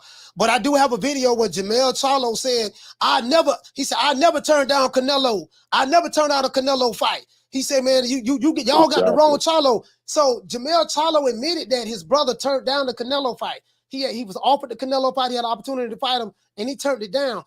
I'm not saying that Jamel Charlo said this. I actually have the video. What I'm gonna do, I'm gonna pull it up, and I'm gonna pull it up, and I'm gonna add it as one of my on my soundboard. But he said that. He did say that. So I've heard from channels like Dante's Boxing Nation, IKEA TV, LDBC channels that Canelo Alvarez ducked Jamal Charlo. I've heard that. I've been hearing that for a while. But then Jamal Charlo comes out and says, "Hey, look here, man, I never turned down Canelo." And as a matter of fact, you know what? If somebody send me that clip. If somebody can send me that clip, I'll play it right now on the show. But hey, Devontae from the PA, thank you for calling the show, fam. Salute. Thank you for calling. Thank you for having me. Thank you. Yeah. Yeah, I remember that. I remember that. Shout out to Will Boxing. Hey, okay. Dropping that $2. Bam, super chat on your boy. He said Canelo did offer Charlo $7 million. Jamel confirmed. Yeah. I remember that. I remember that. But I don't know. Like, let me do this. I'm trying to figure out why was the French fries belt created. You guys know I've been calling the franchise belt the French fries belt since 1972. You guys know that. I don't like the franchise belt. Caller, hold on. I don't like the French fries belt. You guys know that. I am an advocate. You guys know I got my bones. I got bones to pick with doggone Mauricio Suleiman. Mauricio Suleiman is the author of confusion. He's the author of confusion, dog. Caller, what's your name? Where you calling from? It's the inevitable. D Block, D Town, D City, D-Ville, Baltimore. Stand up. D Block, talk to me, fam. I like what Quinn said. You know what I mean? Quinn just hung up and he gave his story, right, Coach? Mm-hmm. As I look in the midst of a record that's greatness, Canelo Alvarez, last 10 fights with Gennady, Bivol, Caleb Plant, Joe Saunders, Yildirim was a mandatory, Caleb Smith, Sergey Kovalev, Daniel Jacobs, Rocky Fielding was a, give me up a kind of fight, Gennady Golovkin, and Gennady Golovkin. Am I right or am I wrong? I think I'm right. Yeah, I got to look it up, but you might be probably right. That's okay. Because I don't have anybody's. That's okay. I don't have anybody's resumes up here. I got receipt. And then I look at Andrade, Damon Nicholson, Jason Quigley, Liam Smith, Luke Keeler, Makil Salaki, whatever the hell his name is, Archie Kakakaka, Walter Akatatutua, whatever the hell that is from some damn Croatian country. Jack Colque, Willie Nelson. Of course, we know Willie Nelson. Yeah, Dario Fagan, the country singer, Willie Nelson. Hell yeah! See, I'm giving you the last 11 fights for Andrade. So then we go for our boy, the main champ, the WBC email champ, because they talk shit about my boy Devin Haney. So I'm gonna have to talk shit about Charlo too. We got Juan Montiel, took him to the edge. Sergey Derenchenko, I give him credit for that. Dennis Hogan, we don't know who the hell that is. Brandon Adams, a YouTube fighter. Korobov, which whooped that ass. Hugo Centennial, he shouldn't have been in there. Sebastian Highland, Poochie Mama, whatever you want to call him. Yeah. Julian Williams, which we already know he won a champion. J-Rock. Yeah. And then J-Rock. J-Rock, old ass stuff. And then after that, guess what? He fought Wilkie Comfort. He felt so comfortable in there. They even put a fucking name in there called Comfort. And then Cornelius Bundridge, of course, he was an old champion, right, Coach?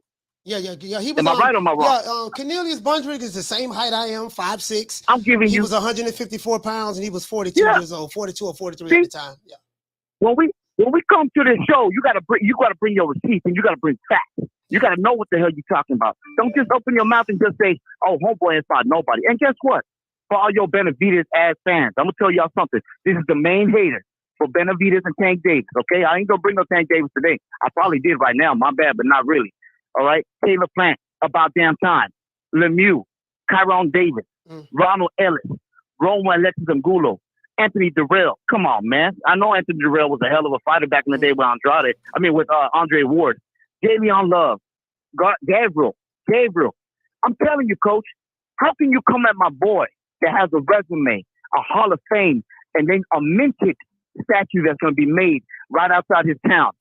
How can you come at me with that and talk about, Charlo was mandated. He was supposed to be the number one. Okay, where the hell's Charlo at right now? Where's Andrade at right now? And where's Canelo at, guys? Where's he at? Answer me that, Coach. Whose resume is better than Canelo's right now between those three fighters, Coach? Who?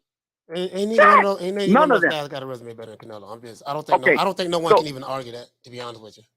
So can we put this shit to the grave already? Talking about Oscar Dela Hoya talking shit. It's just look. I love Oscar Dela Hoya, coach. You know that. He's my golden ticket. This is the reason why I love boxing, because of what Oscar Dela Hoya did.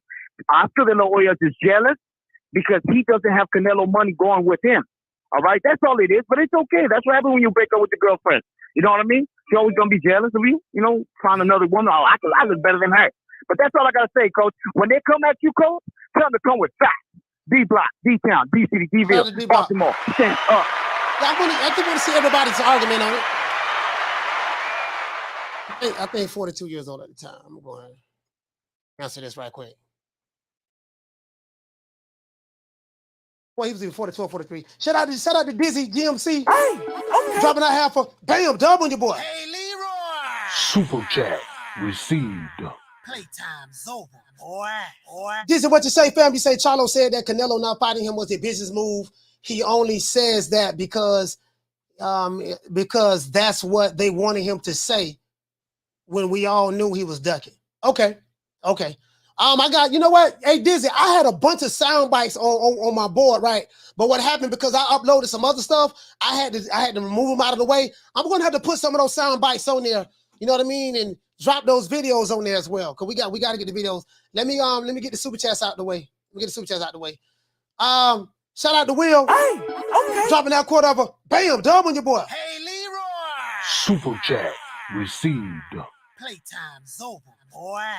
He said, when I looked up the French fries belt, it originally supposed to be a one-off. In fact, it was originally a designation, not a real title. No, you're right about that. It was a designation belt. I don't want to pull that shit.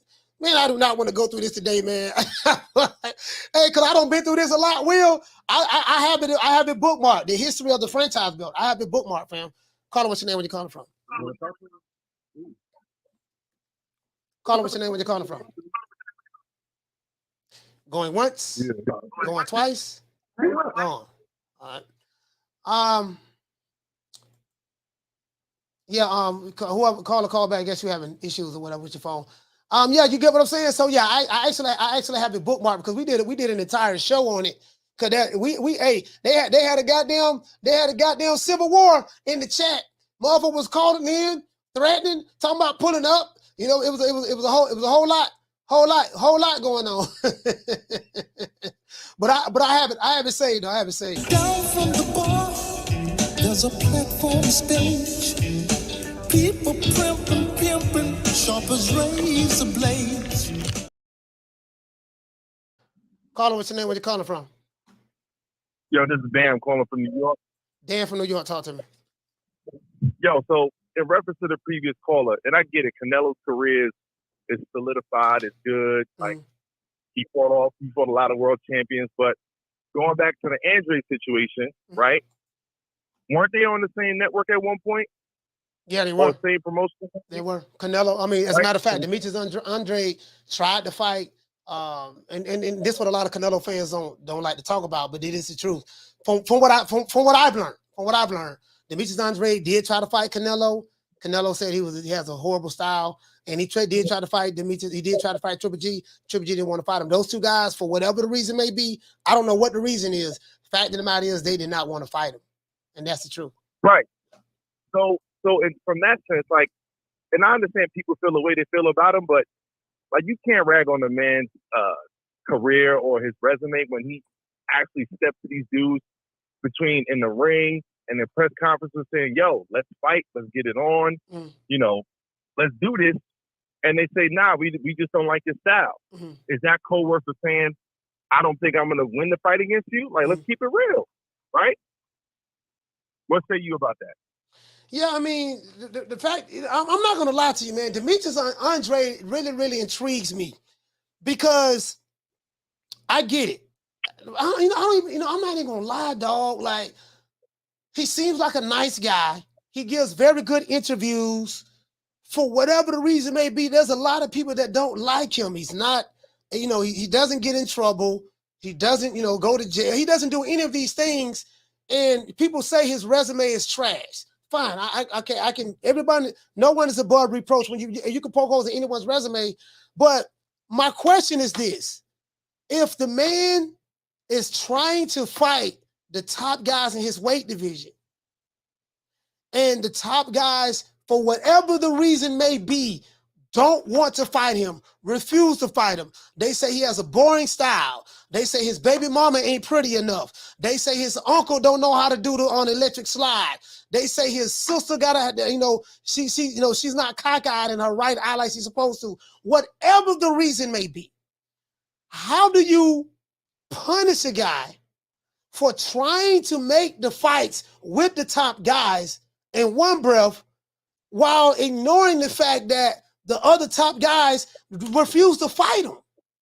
Like, exactly. That's like, can a Triple G fan or a Canelo fan please call the show and explain that to me? Like, I'm having a difficult time wrapping that around my head. If you can break that down to me, and make me understand that, you got to tell me something other than, Dudu Andrade. He has an ugly style. You got to give me a boxing reason, not a name-calling reason. Give me a boxing reason, boxing criteria reason why the other top fighters didn't want to fight this guy. That's what I'm asking. I'm looking for a boxing reason. And check this out.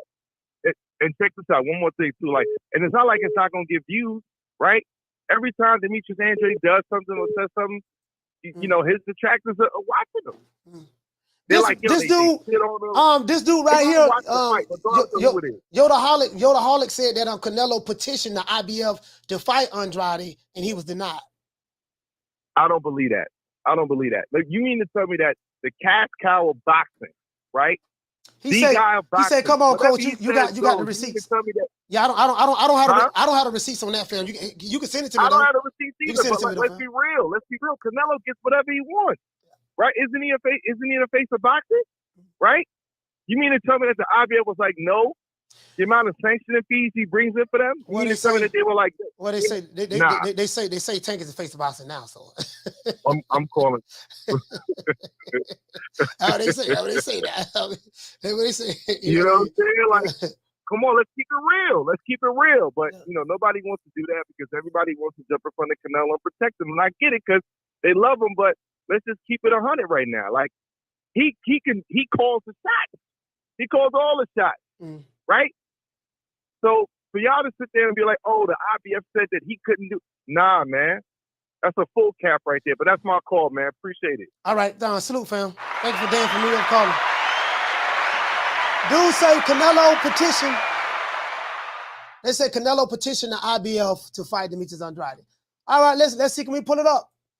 Google, right? Y'all want me to Google it? Let's see. Can I Google it?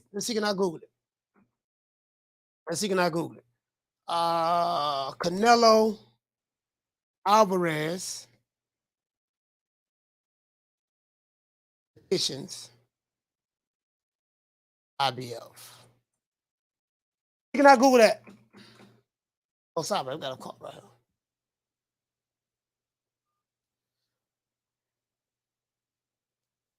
Caller, what's your name? Where you calling from? Man, Coach, this sounds like Fred, man. I had to call back to the last 3 callers, man. All right, so D-Block. I don't never rock with D-Block, but I was finna rock with him till he said Benavidez, bro, and he know damn well don't nobody want to fight with him. How David Benavidez gonna get a fight when ain't nobody want to fight him? That's all I had to say about D-Block. He ain't had to go out of his way to go hate on somebody else because you like Canelo, bro. I like Canelo too, bro, but don't talk about David Benavidez like he ain't like that, bro. And then the other dude, he said something about Demetrius Andrade, bro. Demetrius Andrade blackballed himself. I said it yesterday, bro. Once you pull out a fight the week of, you blew it, bro. You had your chance. You was finna fight a Charlo brother, bro. We don't know what would have happened. You might have won. And if you had won, couldn't nobody make no excuses for ducking you. But the biggest fight of your career, you pulled out the same week, bro. So I ain't trying to hear shit about Andre, bro. And then the last dude, like, bro, come on, man. Y'all trying too hard, bro. And it's like, why do they want you to cook them so bad, coach? And you holding back today. You don't even feel like it, coach. But like, damn. Yeah, I don't been down this road already. You gotta. I don't did 3 shows on this. I'm very familiar with. I see some of the regulars in here in the chat as well. I got this one guy. I don't even know how the fuck he over here. You get what I'm saying? Like, this guy don't like me. I don't like him. I don't even know how the fuck he over here. You get what I'm saying? Like, he just keep coming back. He just keep coming back. It is what it is. I don't know why the fuck his bitch ass over here, but I ain't gonna say nothing. I'm gonna stall him out today. But I'm about to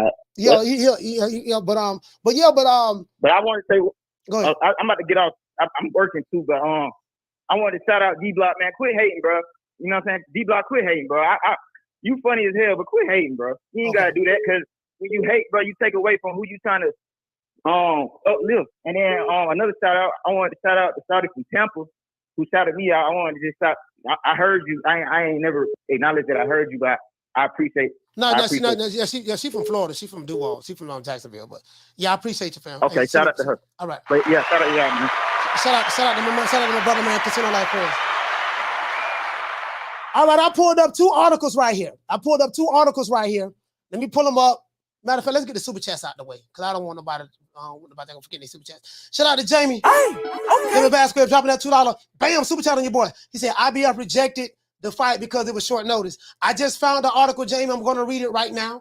Shout out to Thomas Davis. Hey, okay. Dropping that $2. Bam, dub on your boy. Hey, Leroy. Super chat received. Playtime's over, boy. He said the Zone Mannix was pushing for the Andre versus Charlo as the biggest fight in boxing when Triple G and Munguia, Canelo was right there. Yeah, this is what I did. I just did a Google search. I don't know if some of you guys like Google, some of you guys don't like Google. So I just did a Google search. Let me show you what I found. Let me see. Canelo Alvarez.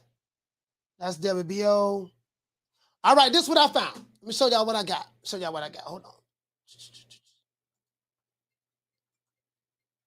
Show y'all what I got. Hold on. Matter of fact, let me move it over here. I got it right here. I need to move it over there. That's why.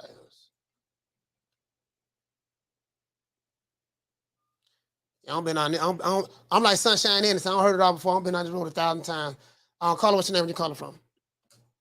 Hey, Mo. Hey, what's good with you, man? Hey, Ron, boy, what's going on, fam? Hey, am I lunching or am I hearing like the same motherfucker call all the time? Nah. How many motherfuckers? Explain me. How many motherfuckers? I hear like 3-4 motherfuckers sounding the same. A couple of them called them multiple times. You know what I mean? So. Oh, okay. I know what lunching. All right, cool. Real quick, man. So if everybody know, man, I'm the DC chapter president of the Moa Charlo fan club. Lions only still. Yeah. But I am thorough enough to tell y'all, Cinnamon ain't never ducked no fucking Moa Charlo. Y'all gotta stop that Bama ass stuff y'all talking about, man. Hey, man, never happened. That's what Dante's Boxing Nation said. Happened. First of all, you gotta mandate a fight. Yeah. Second of all, the franchise was for motherfuckers who go multiple weight classes to get belts. What did Cinnamon do when he was franchised? Did he not go up to 175 and scalp somebody for a belt? Yeah, that was what's the dude name from Russia? Was that Kovalev, right? Kovalev, yeah. He fought on Andre Ward. Kovalev. Exactly. Yeah. So we sitting here gonna act like that Cinnamon. Keep in mind, I'm the Moa Charlo motherfucking franchise. I'm the Moa Charlo DC chapter president. So we talking about a motherfucker who can't put more than 6,000 in Houston. Is a motherfucker that Cinnamon is ducking? Hey, keep in mind, I'm a Moa Charlo fan, but we gotta have some. We gotta stop doing this shit. Make it make sense. If Cinnamon ducking everybody, who's the biggest risk taker in boxing? Mm-hmm. Who's the biggest risk taker? Who is it? Who you think would be the biggest risk taker? Man, I just pulled up 2 articles right now. And I'm gonna read them. Nah, and as far as I'm trying to figure out what does I still haven't figured this shit out. And like I said, I don't use Google. This is just off the strength of my motherfucking mental Rolodex. Right. What did Android have to do with the IBF? I'm finna read it. I'm fixing to read it right now. So what they have All right, is this. because I missed that. I missed that shit. That shit don't even. That went over my head. I don't even know what that shit even meant. Yeah. But at the end of the day, Mo, like at this point, I'm gonna have to. As much as I know that Caleb Plant gonna beat the shit out of Benavidez, I don't say beat the shit. Beat Benavidez. I'm praying to the boxing gods that Benavidez beat Caleb Plant so we can just get this shit all over with. So Cinnamon can put this motherfucking Arizona motherfucker in the ground. Cause I'm tired of y'all talking about Benavidez, man. Okay. Cinnamon will deal with Benavidez convincingly. And that's all I got to say, man. And please, I don't know if there's triplets going on, quadruplets, or whatever you got going on. It's like everybody using the same voice joint or something with your shit. This shit is crazy, bro. Hey, but yeah, read that shit, that IBF shit back to me, bro. I'm saving this right now. This is gonna be in one of my bookmarks. This Yeah. is gonna be in my phone. I'm saving both but of like these I right said, here. but let me know this though, Coach. Who's the biggest risk taker in boxing though? That's what I'm still trying to figure out. Who would you like? You off the top of your head, who would be that guy? Shit, that's a good damn Ron. That's a damn good question, boy. Usyk. I mean, off the top, just off the biggest risk taker. Usyk. Risk taker. Yeah. Okay. Shit. Damn, it might be somebody in the lighter weight division. Maybe a new way. Okay, he a good risk taker. Shit. So who's the biggest risk taker from? Let's say who's the biggest risk taker in between 60 and 75? I mean, the only one. I mean, the only one I could think of who was really, really taking those risks like that, who actually physically got in the ring with other top fighters, is probably a Canelo at that time. You know what I mean? That's it. It's nobody but Canelo. It's not at that time. But I'm gonna tell you why I say. I'm gonna tell you why I say that. Because he fought Daniel Jacobs, he did fight Sergey Kovalev, and he did fight. And he did fight Triple G because Triple G was looked upon as that guy in the middleweight division at that time. And Bivol. Bivol. Dimitri Bivol. But that's as a late. But yeah, them the only guys. Yeah, but I'm just saying. If I was to do a comparison, yeah, that right there, yeah, Canelo. So with everybody in here throwing hands at 160 and between 160 and 60 and 75, nobody's taking bigger risks than Cinnamon. Whether you like it or not, they're not doing it.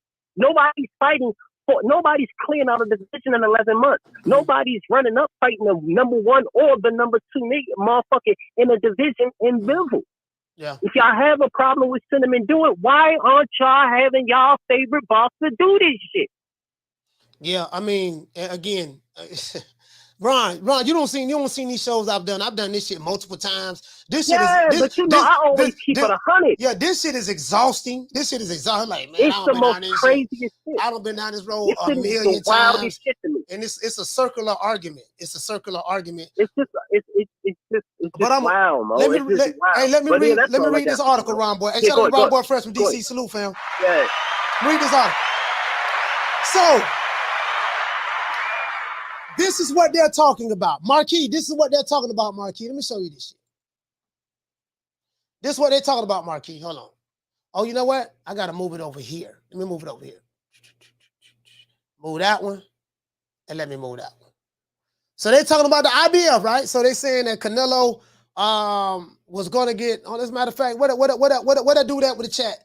Let me see what he said, because I don't want to misquote this guy. All right, this brother right here said that DAZN Mannix was pushing for Andre Charlo as the biggest fight in boxing when Triple G Munguia Canelo was there. Jaime Vasquez said IBF rejected the fight because it was short notice. Okay, cool. So let me go ahead and share this with you guys. Bam. All right. So let's go here. This is where we at, right? This is where we at. Hold on. As a matter of fact, let me move this banner out of the way. I have 2 articles I'm going to read for you guys. What I'm assuming these guys are talking about. I have 2 articles. Let me get rid of the banner. Let me blow this shit up right quick. I don't know if you guys trust Google. I got this off Google. As a matter of fact, hold on before I even do that. This is ESPN. Do anybody have a problem with this Google search? I Googled it. I pulled up ESPN. Do anybody have a problem with this? Give me a yes or a no. If you have a problem with it, type yes. If you don't have a problem with it, type no. Do anybody have a problem with it? What I'm fixing to read. This is not Coach Malachi. I just Googled it. Do you have a problem with Google? Anybody? Any Canelo fan have a problem with Google? Any Canelo fan have a problem with Google? Okay, cool. Swat Jones said no. J Pound said no. Teak said no. Knockdown 305 said no. Will Bossy 1 said no. Okay, cool. So it's an overall consensus that nobody has a problem with Google, what I'm fixing to read. Okay, fine. Let's go. All right. Let's read this here. IBF strips Canelo of title, angers Dela Hoya. I'm going to go somewhere with this. This is August the 1st, 2019. As a matter of fact, let's look at this one date right here. Let's go here. What date was this one? Doesn't have a date on this one. Wish they had a date on it. What was the date on this one? Why I ain't got no fucking date on it? Let's see. All right, cool. Here we go right here. Let's go right here. This is written by Dan Raphael, the fat man. Middleweight world champion Canelo Alvarez is in the market again for a fall opponent after negotiations for his mandatory, for one of his mandatory defenses against Sergey Derevyanchenko ended with no deal on Thursday afternoon and resulted in him being stripped of the IBF 165-pound title. Let's read this one more time. Middleweight world champion Saul Canelo Alvarez is in the market again for a fall opponent after negotiations for one of his mandatory title defenses against Sergey Derevyanchenko ended with a no deal on Thursday afternoon. This is August the 1st, 2019, on Thursday afternoon, and resulted in him being stripped of the IBF 160-pound title. The IBF already had allowed for multiple postponements of a purse bid for the bout. And the Derevyanchenko camp even told the IBF it was okay with Alvarez not being stripped on Monday's deadline to allow them more time to work out a deal. But the sides were far apart on the money, even though, according to sources, streaming service DAZN, which has Alvarez under exclusive broadcast contract, had approved Derevyanchenko as an opponent with the stipulation that Canelo Alvarez take as much as $5 million reduction on his $35 million guarantee for his next bout. Derevyanchenko's promoter, Lou DiBella, did not want to discuss the details of what went down with Alvarez's promoter, Golden Boy, on Thursday, but did tell ESPN. This is what Lou DiBella said, guys. He said, I will confirm that we did not reach a deal by the IBF deadline. After the final extended deadline at the end of the business day on Thursday came and went without a deal for the fight, the title was vacated. IBF President Daryl Peoples sent a letter, including to DiBella and George Gallios, a lawyer representing Golden Boy, informing them of the decision to strip Canelo Alvarez. So apparently, from what we're reading here, Derevyanchenko was the IBF mandatory for Canelo. He could not come to an agreement with his mandatory. The IBF gave several extensions. They ended up stripping Canelo because he could not come to an agreement with his mandatory, Sergey Derevyanchenko. Let's continue. This is ESPN. This is not Coach Malachi Williams. It said it's crystal clear from the correspondence that July 26, 2019, Golden Boy's matchmaker, Robert Diaz, on behalf of Golden Boy Promotions, agreed that Saul Canelo Alvarez would relinquish the IBF middleweight championship title with no further negotiations or purse bid. If there was no completed deal, now 1 minute they say he relinquished it, and the next minute they said he got stripped. So I don't know which one it is. Did he get stripped or did he relinquish it? But either way it go, the belt was relinquished or stripped because he could not come to an agreement with Sergey Derevyanchenko. Now, it says Golden Boy and Canelo Alvarez had made a last-ditch effort to keep the IBF title by asking for an exception to the mandatory defenses against Sergey Derevyanchenko, saying Alvarez would fight a unification bout with WBO counterpart Demetrius Andrade. If the IBF rules allow a unification fight to trump a mandatory defense, but only if the request is made with within a specific time frame. With Golden Boy, he said which Golden Boy did not adhere to according to People's letter. So let's read this again. It says Golden Boy and Canelo Alvarez tried to make a last-ditch effort to keep the IBF title by asking for an exception to the mandatory defense against Sergey Derevyanchenko. What did they try to do? They tried to make a unification deal with the WBO champion at that time, which was Demetrius Andrade. The IBF rules allow a unification match to trump mandatory defenses, but only if the request is made within a specific time frame. So this adds credence to what this brother said right here. What the brother said right here, he said in the super chat earlier, he said that the time ran out and the IBF would not give an extension. This is why Canelo was stripped. I forgot, somebody sent the super chat and said that. Somebody sent the super chat and said that. That's what he said. I forgot who the brother was, but somebody sent the super chat and said that. So it says, as the Golden Boy's request as of August 1st, 2019, for approval to allow Canelo Alvarez to unify the title with WBO middleweight champion Demetrius Andrade on or about October 2019. The IBF rule, section F5, does not allow a boxer to request an exception since the IBF has sent out the notice of the date of the purse bid, Peoples wrote. In this case, the notice was sent out and the purse bid has been postponed.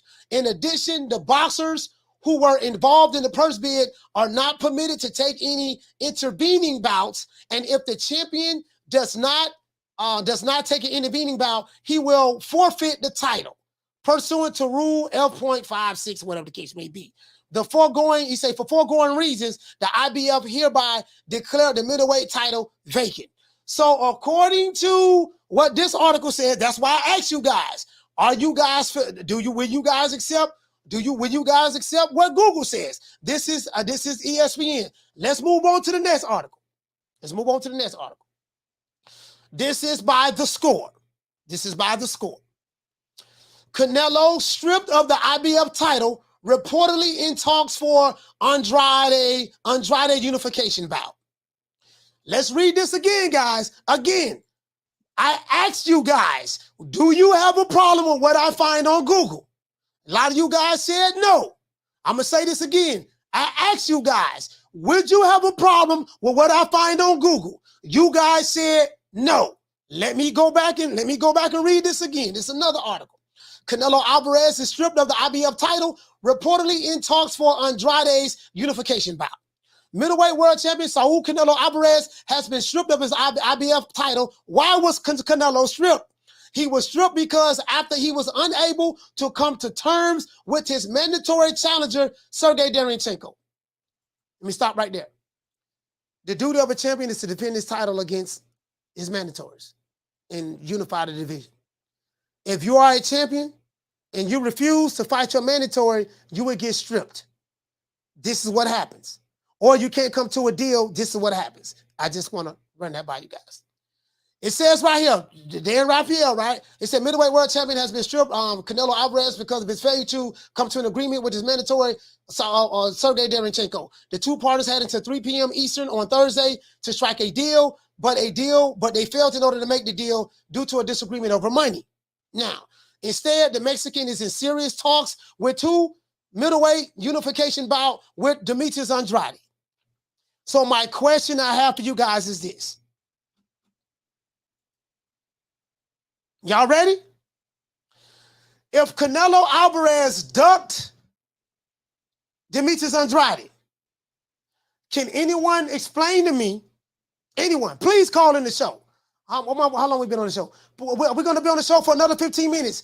If Canelo Alvarez ducked Demetrius Andrade, because for the people who called me and tell me that Canelo ducked Demetrius Andrade, I'm asking a question. If Canelo ducked Demetrius Andrade, let me ask you guys this question. Can you refute anything that's in this article? According to the article, Mike Carpenter is here. It said instead, the Mexican, who is Canelo Alvarez, he was in serious talks to fight a unification match with one Demetrius Andrade. Is this article lying? Are they making this up? Is this a conspiracy against Andrade? I'm just asking. It said Alvarez, who owns the WBA and the WBC titles, and he recently owned, I think he had the IBF title, recently said he wants to become undisputed at 160 pounds. The IBF is expected to move forward by ordering a title fight between Sergey Derevyanchenko and Gennady Golovkin for the now vacant IBF title, according to Mike Coppinger. Phone lines open, 530-494-9636. Phone lines is open, 530-494-9636. Can anyone call in and say, talk to me, please? Anybody? I want nobody rushing. I don't want nobody rushing now. I don't want nobody rushing, breaking their neck to call. Hey, shout out to Marquis. Marquis, what's going on, fam? What's going on, Marquis? What's going on, my brother? Talk to me. Talk to me. Phone lines open, man. 530-494-9636. Talk to me, Marquis. At me in the chat. At me in the chat so I can get you. At me in the chat so I can get you. At me in the chat so I can get you. I don't want nobody rushing. I don't want nobody rushing to call the show now. Anybody, please. Before I read this article, I asked you guys, would you have a problem with what I find on Google? I found an article from ESPN. I found an article on ESPN. Is ESPN lying? Is there a conspiracy? Whatever. Can you? Okay, and if you do have a problem with what ESPN says, can you guys send me something that you will believe? Can you guys send me something? Send me your proof. Show me. Like, please send it to me. I want to know. I'm trying to learn something today. I'm just asking, though. I'm just asking. Okay, the phone ringing. The phone ringing. Phone ringing. Phone ringing. Okay, we got a call calling it. Hold on. We got one there. I was getting worried there for a minute. Caller, what's your name? Where you calling from? Jaime from New York. Jamie from New York. Talk to me, fam. What's going on, brother? Coach, is there any way that Canelo and his people are thinking this is another slick, a slick backfighter? After the Mayweather fight, we know Mayweather schooled this kid, right? That was years prior. But is there any way that he knows or they know that he's a tough out? You understand what I'm saying? I'm just, they say all I'm asking Jamie is this. Okay, I've heard Canelo ducked Jamal Charlo. I've been hearing this for a minute. Yeah, right. I've heard Canelo duck Demetrius Andrade. I've heard that. I said I heard this. Then I actually have the video. It was Jamal Charlo. It was Jamel Charlo in his house.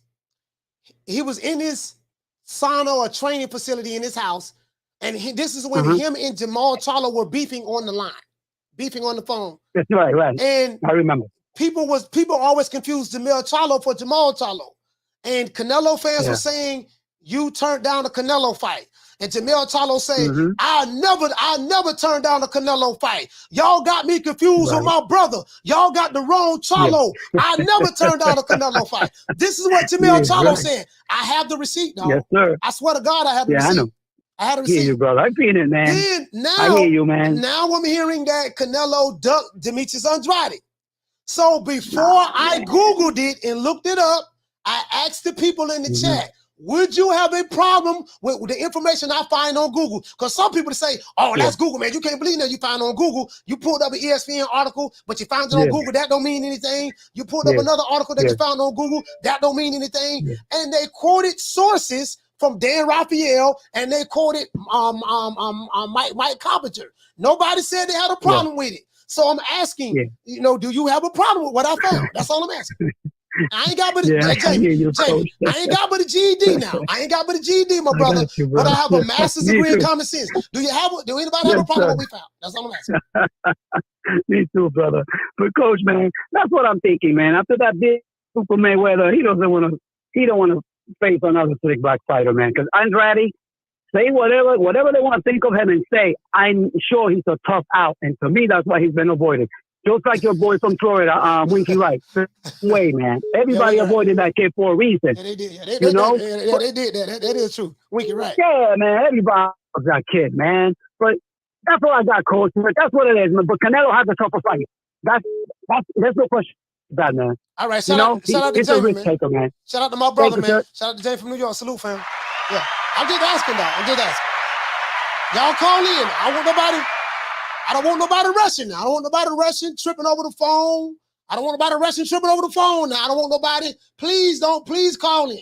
Hey, what did it say? You say it's fake news? Okay, it's fake news. Can somebody send me the real news then? Can somebody send me the real news? You know what? I would even say that this article is fake. It's not real. I would even say the article is fake. ESPN article is fake that I Google. It's not real. I even say that. Can somebody drop a link and send me some real news? Can somebody drop a link and send me some real news? That's what I'm asking. That's what I'm asking. Shout out to Rick. He said Canelo dropped the WBC belt instead of facing Jamal, and Jamal still has that belt. But see, Rick, this is the thing. This is the thing, though, Rick. This is the thing, though, Rick. I don't know if you have the video. I don't know if you've seen the video that that Jamel Charlo said. And you know what though? Now I will say this. Canelo did get elevated to the French fries belt. That is true. They created the belt out of nowhere. That is true. That is true. But I've been hearing these stories for years, and Jamel Charlo brother denied it, said something totally different. And I just read an article, so I'm asking, do anyone send me something to refute this though? I got a call calling in. That's what's kind of distracting me. Caller, what's your name? Where you calling from? It's Jerry, Coach. Jerry from B-More, talk to me. Yeah. Canelo ain't ducking nobody. Bottom line is he's the biggest money man in boxing, so he gets to pick and choose. That's what happens when you're the A side. You get to pick and choose. And he's certainly not ducking Andrade. There's no real benefit in fighting Andrade. He's known next to nobody. He's fought, just like Canelo says, nobody. There's no excuse why Andrade or Charlo haven't fought each other, or at least fought Danny Jacobs, or really pushed for a Golovkin fight, or did anything to make themselves an attractive opponent for Canelo. So if Canelo's going to take a fight against Ryder, who some would say, well, who's Ryder? Well, yeah, Ryder's nobody either. But if I'm going to fight a nobody, I'm going to fight a nobody, I'm going to beat without problem. Why fight a tricky fighter like Andrade when there's really not going to be no money in it and there's not going to be no acclaim in it? Because if Canelo beats him, they're simply going to say he hadn't beat nobody, and they'd be telling the truth when they say that. So Charlo and Andrade got themselves to blame, along with their promoters, for not making themselves more viable options to get a fight with Canelo. They're just sitting around asking for it, doing very little to earn it. Okay. All right, man. Shout out to Jerry from B-More, man. Salute, fam. Shout out to Jerry from B-More.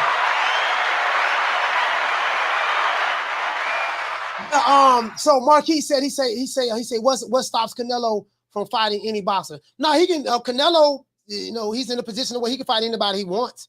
To be honest, he's in the same position as Tank Davis. He can fight anybody he wants. You know what I mean? To be honest with you. Shout out to Will. Shout out to Will Lynch. Hey, okay. Dropping that half for bam, dub on your boy. Hey, Leroy. Super chat received. Playtime's over, boy. He said it makes sense why Canelo won't fight him now. Now that you explained it, it sounds to me like Canelo won't fight him today because he's angry about losing the IBF, and that's how it sounds to me anyway. Yeah, you know what I mean. Yeah, so I had to pull it up. I just had to pull up the article. Please, can someone send me something else that to counter that? Like, is it a conspiracy or whatever? Please call him. What's your name? Where you calling from? Yo, this is Dan again from New York. I'm calling. Let's keep it real. Let's keep it all the way real, right? They're saying that Andrew has nothing to offer, right? So you mean to tell me that he had nothing to offer when he had a belt at 154, or when he had a belt at 160, when they could have unified at both those divisions? He had nothing to offer. Not only that, he's always in front of the camera. He's fan friendly, right? You mean to tell me that Canelo wouldn't have gotten more views or more people tuning into the fight? He's going to have people tuning into this fight regardless of who he fights. He could be in there with a punching bag. and a bunch of people gonna watch. But you mean to tell me that Andrade or Charlo has absolutely nothing to offer him? We talk about them here up and down. Every boxing channel you could think of, they're talking about those two fighters. Who is talking about John Ryder? Who? Tell me. And don't sit there and tell me that, oh, he earned his way to that fight. So you mean to tell me all these years those other two fighters never earned their way to that fight against Canelo when they had belts? Yeah, I get your argument, but what I'm saying is, according to this article, Canelo and Demetrius Andrade, Canelo was trying to fight Demetrius Andrade for a unification match in order to keep him from getting stripped of the IBF. So this is. Did you? What are you familiar with this, or what? Were you ever familiar with this information, sir? Yes, I'm familiar with the information. So let's answer this question. Okay. Is Canelo the cash cow of boxing? Yes or no? Well, Tank Davis is right now, according to Leonard Ellerby. Right. But yeah, okay. yeah, So but- he's number two. yeah, He's number yeah, two, yeah, right? yeah. He's number two, right? Yeah. So he's the one that's bringing in a ton of revenue. And don't these sanctioning bodies get a percentage of that revenue? Yeah. Whenever they fight with those belts? They get anytime a champion fights somebody, defend his title, the sanctioning body get a percentage. Absolutely. So you mean to tell me that the IBF wasn't willing to negotiate, or Canelo's team willing to negotiate in good faith to say, hey, you know what? It is a unification bout. It's a big fight, right? It's for undisputed. And Derevyanchenko probably could have walked away with walkaway money more than what he could have actually fighting. So right? are you saying that the article, what was written here, is not truthful, sir? I think it's damage control, to be honest with you, man. And that's my opinion. I'm entitled to that. It's my opinion. Simply because they could have made that fight. That would have been a big fight. He had a title, right? Andre had a belt. Canelo had the other belt. That's for he could have unified two divisions, 60 and 68. Why didn't he do it? Right? He said his goal was to get all 4 titles at 60, right? Yeah. Wasn't that his goal? Yeah. So again, like, we got to be honest here and look at it for what it is, right? Regardless if you're a Canelo fan, look at it objectively, right? Like, he could have unified that division. He could have been undisputed at 60 before he became unified at 68. So the only problem with the flaw in your argument is this.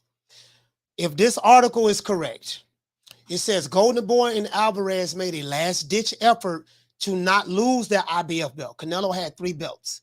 Did you know according to this ESPN article that was written by Dan Raphael, do you know what they tried to do in order to keep all 3 belts, not lose the IBF? They asked for an exception to the mandatory in order to fight a unification match in order to fight Demetrius Andrade. Are you saying that this is not true? That didn't happen, sir? Okay, so let me ask you another question. I'm asking you. Are you saying that's not true? That's not what happened? I don't agree with it, and the reason why is because how long did Canelo know or realize that he had 3 belts? I think the part that you mentioned is that Derevyanchenko was his mandatory. When you have 3 belts, you have mandatories that come up in different times. So Derevyanchenko was his mandatory. So So yes or no? Do unifications or undisputed fights trump mandatories? Yes or no? Yes, it does. That's the unwritten rule right there. That's the unwritten rule. Yes. Again, right. So they know that, right? Because there's huge fees that come with that, right? So you have Canelo had the 3 titles for however long he had it, and then he knows, looking on the other side, damn, there's one more belt. Andre has it. Let me make sure this shit gets done before I have to take care of this and take, like, he should have known right away that's who I'm going after. Like, for example, right? The moment somebody has 3 belts and they're like, okay, who do you want to fight next? What's the next words out of their mouth? I'm gonna take care of my mandatory. So to summarize what you're saying, because I don't want you to filibuster it, but to summarize what you're saying is, I don't know how long Canelo had those belts at the time and when the order he got them and stuff like that. But what you're saying is, whenever the time he realized he had 3 belts, he was supposed to aggressively went after Demetrius Andrade and try to make these fights happen. Absolutely. That's what you're saying. Yo, So the moment that he got his third belt. Okay, so I'm not filibustering. So the moment that he got his third belt, right? In the ring, when they're like, "Oh, who's next?" What do most fighters say? What do they say? Yeah, you're saying they say they want to fight the other champion. So my thing is, but hear me out though. My thing is, I want you to look at this. What was going on at that time when he got the third belt? I don't know which order he got the belt in. I didn't have a boxing podcast at that time, so I don't know what the fuck was going on as related to the belt. But my thing is, how soon after did he win that belt? However long he had it, was he ordered to fight his mandatory in Sergey Derenchenko? Because according to this article, unless you can show me some receipts, if you can send me a receipt that show me, hey, Canelo had this belt for 6 months, 7 months, 8 months, and he could have been tried to make a unification match with Demetrius Andrade. He refused to do it because he was ducking him, he was afraid, or whatever the case may be. Only when he was hard pressed and when he couldn't come to terms with Derenchenko, that's when he decided to try to unify the division to become undisputed with Demetrius Andrade. And because he didn't do it in time, that was the reason why he got stripped. So I'm trying to see where you're going at with this. So basically what you're saying is Canelo really didn't want to unify the division. He did not try to become undisputed at 160. And this article is just hogwash. It's some bullshit. That what you're saying? This is the situation of convenience because, again, we got to be real. Like, the IBF was willing to say, hey, we're going to strip you and give the belt to somebody else and have them fight, and we're going to lose. We're going to gain $2 in sanctioning fees versus $2,000 in sanctioning fees with Canelo. You mean to tell me that they're willing to do that? Does that make sense? So my thing is... And I understand that they're strict, but, like, we have to be real here. Like, everybody wants to play the rules here, but like, let's be real. Yeah, no, I think you're missing the point, fam. What you're saying is it doesn't make. You saying it doesn't make sense to you because this is what they would have done. According to this article, they didn't do that, fam. They didn't do that. I get what you're saying. You're saying the article is damage control. You don't believe it, but I don't have any proof, and you don't have any proof that this is this is damage control. According to this article, he tried to make a unification match with Demetrius Andrade. Now, whether you believe it or not, that's on you. I don't have any proof to say he didn't. I don't have any proof to say he did. I'm just telling you what the ESPN article is saying. That's all I'm saying. So I can, now, whether you believe that, okay, that's fine. I can say what I'm saying now. Okay, fine. So this is the issue here. If you don't believe it, you don't believe it. That's fine. You don't have to. I have no issue with that. But you made your point. Your point is well taken. You feel this is damage control. You feel Canelo could have made the fight to become undisputed at 160. You have a right to feel that way. That's fine. I'm not trying to change your mind either or. I'm just telling you what the article said. You have an issue with the article. Hey, but thanks for calling, fam. We got other calls called on in. Salute, fam. No doubt. Yeah.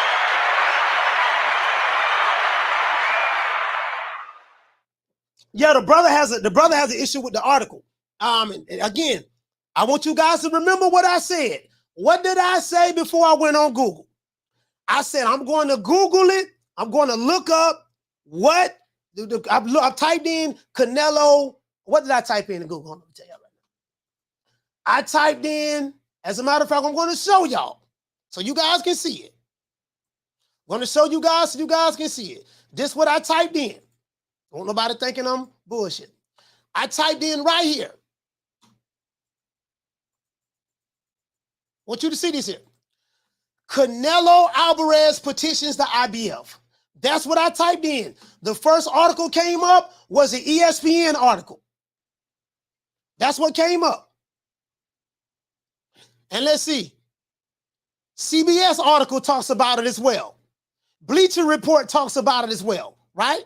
Bleacher Report talks about it as well. That's what I did. Hold on. Oh, man, I got to set the show down. Caller, hold on, caller, hold on. Because I got to get the super chats out of the way. So I asked you guys, Bleacher Report, CBS Sports, ESPN, what else is here? The Score, Boxing News 24. Boxing News 24 said Canelo has been stripped of his IBF title, middleweight title. by the internet, by the IBF, due to his negotiations with 33-year-old. And I think we're going to talk about Demetrius Andrade. So these are several articles here, several different sources that's quoting some of the same source, right? And I asked you guys this year. Y'all said y'all didn't have a problem with it. Now you have a problem with it. True. So, you know, this ain't coming from me. Shout out to Will. Hey, okay. Dropping out quarter over. Bam, dub on your boy. Hey, Leroy. Super chat received. Playtime's over, boy. Hold on, Carl. I'm coming to you right now. He said, why is it always on Canelo to unify 160? Since he left, how many other champions have tried? None of them that I've seen. 160 has been dead since Canelo left. Make a valid point. Carl, what's your name? Where you calling from? What's up, coach? It's D-Block. Fat! You see that? Fat. I like what he put right there. Ain't nobody trying to do what Canelo did. I don't care what he says about. See, he's just trying to put his own narrative. He ain't coming at you with facts. At least you got something that's publicized and it's out there for people to read. Not just because of somebody saying, it's because somebody has some kind of factual information there. Okay? Facts. Okay? So all these haters just gonna keep on hating. Just like I hate on Baltimore, just because I hate on big head Tank Davis, that's okay. Hate on my big head Canelo Alvarez. But guess what? He's a real legit Hall of Fame, one of the greatest of all time, talking about Mexican boxers, and he's one of the 100 greatest boxers of all time. Be real. Okay? I gave you the resume. Homeboy from New York told you what happened. This article's telling you, hey, this is what really happened. And y'all still want to come on with your own shit? So y'all mad? Hey, Jose. Y'all mad at the sentiment? Hey, Jose. Y'all mad at the sentiment? Hey, shout out to Yodaholic. He said, didn't mean for my comment to cause all this. Sorry, coach. Hey, listen, this is why. Hold on. I told you guys, there are certain fighters I do not like talking about on my show. I don't like talking about Terrence Crawford. I don't like talking about Canelo Alvarez. I don't like talking about Tyson Fury. I don't like talking about what's the guy named Lomachenko. There are certain fighters. I've been doing this long enough. There are certain fighters that I know that moves the needle. when I name, I'm like, oh my God. Hey, I'm sitting there like, man, I do not want to talk about this shit, man. God damn, I don't want to, because I know what's going to happen. I've been doing it a little over 2 years now. I know what's going to happen. And I said it, if you listen to the beginning of my show, I said, I don't want no civil war. I don't want no civil war with white boxing fans, with Mexican boxing fans, black boxing fans, Asian boxing fans. If you go back and listen to the beginning of my show, I told you what was going to happen before the show started, and I be damn. True. You're right, coach. You're right. You're totally right, coach. That's what it makes this show amazing. All right? It's crazy. Please. Oh, Elizabeth, I'm coming to join you, honey. Well, arthritis in my left hand. I said it. Coach, I plead the fifth. Hey, shout out to D-Block, man. Salute, fam. Shout out to D-Block. All right, coach. Oh, you nigga got me, boy. You know what? I'll tell you what. Shout out to my dog. Shout out to T. Diddy, man. We did it first, and we motivate even the greats. This is different. You understand? We have Jennifer Lopez, we have Maluma, we have J Balvin, we have. So when I called him up, I was like, "Yo, what do you think? What do you think, Eddie? If we bring the belts together?" Where you at? And Eddie said, "That shit is a good idea." I think the only person that can beat Canelo right now is like maybe 4 years or 5 years from now, my son. You know, like Triple G and Canelo and all these guys, they're bums, bro. They're bums. But once Teofimo became undisputed, look how many champions we got that's undisputed now. Man.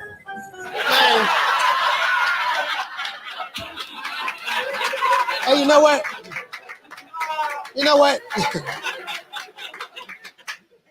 Anybody who watching this show who came in late, I want you to do me a favor.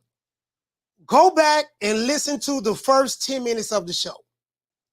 I literally predicted what was going to happen, what was going to be said prior to the show even started. Just go back and listen. I promise y'all, I'm good at this shit. Shout out to K. Carson. The stickiest of the icky. You want to smoke with the old boy Rick James? You niggas got me looking for the weed. Now I'm looking for some weed. Shout out to K. Carson. Hey, okay. Dropping that $2 super chat on your boy. I appreciate that, fam. I got to smoke now. I got to smoke. I have to smoke some weed now. You niggas driving me crazy today.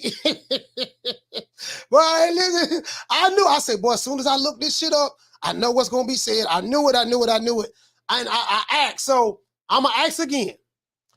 I have an email address. Please send me information countering what ESPN is saying. Send me information that you may have countering what ESPN is saying. Now, I don't want you to send me nothing that Dante's Boxing Nation say. I don't want you to send me nothing that IK TV say. I don't want you to send me nothing that the Alphabet Boys are saying, right? Those are not credible. Those are not credible sources. Can you please send me something that you would consider a credible source from like a real journalist? Real journalists. I ain't talking about no YouTube channels who hate certain fighters. We ain't talking about that. Can you please send me something? The True Media USA Boxing at gmail.com. Or you can drop the link right here. You can drop the link right here. Drop the link in this chat right now. Send me something countering this ESPN article. Because according to this article, it's saying something total opposite of what I've been hearing from certain YouTube channels and certain subscribers who subscribe to certain YouTube channels. I'm asking this. I need some receipts. Can you send me some receipts outside of I don't like Demetrius Andrade or I don't like Canelo Alvarez? I don't like Demetrius Andrade or I don't like the Canelo Alvarez receipts. I don't need that. I need some real receipts. Can you send it? Can you send it? Can you send it to me? That's all I'm asking. Let's give everybody a round of applause.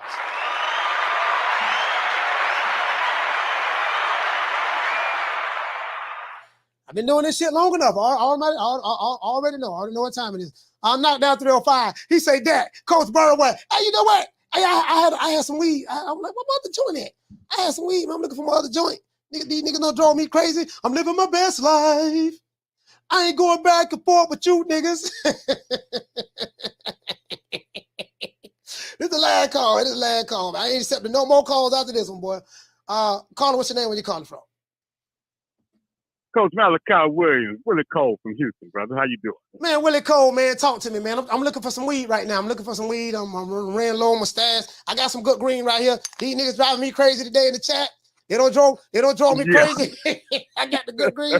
I got the last little bit of my good green, boy. My head hurting. I'm fixing to go to the gym. My head hurting. Drive me crazy, Willie. You know how us old brothers get that. Us old brothers get down. We can't have so much of that damn noise. You know what I'm saying? Damn it, man. But Coach, real quick. Because I've been listening, man. I'm a driver.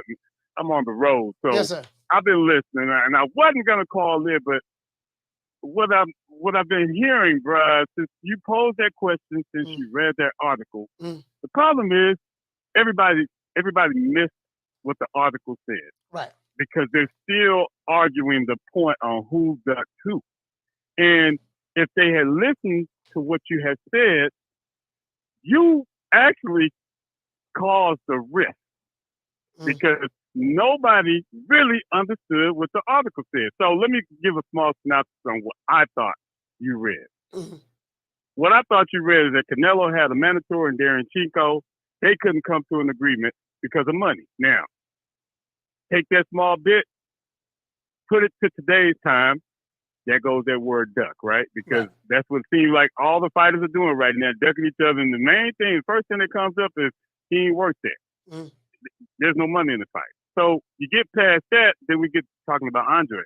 And what I think, like the last brother that just called, what I actually believe, honestly, what he was trying to convey to you is that Canelo called or tried to reach out to Andre after the fact. After the fact that, you know what I'm saying? And that's all he had to say. I mentioned that to him. I say, is that what you're saying? Yeah, I mentioned that to him. I did mention that to him.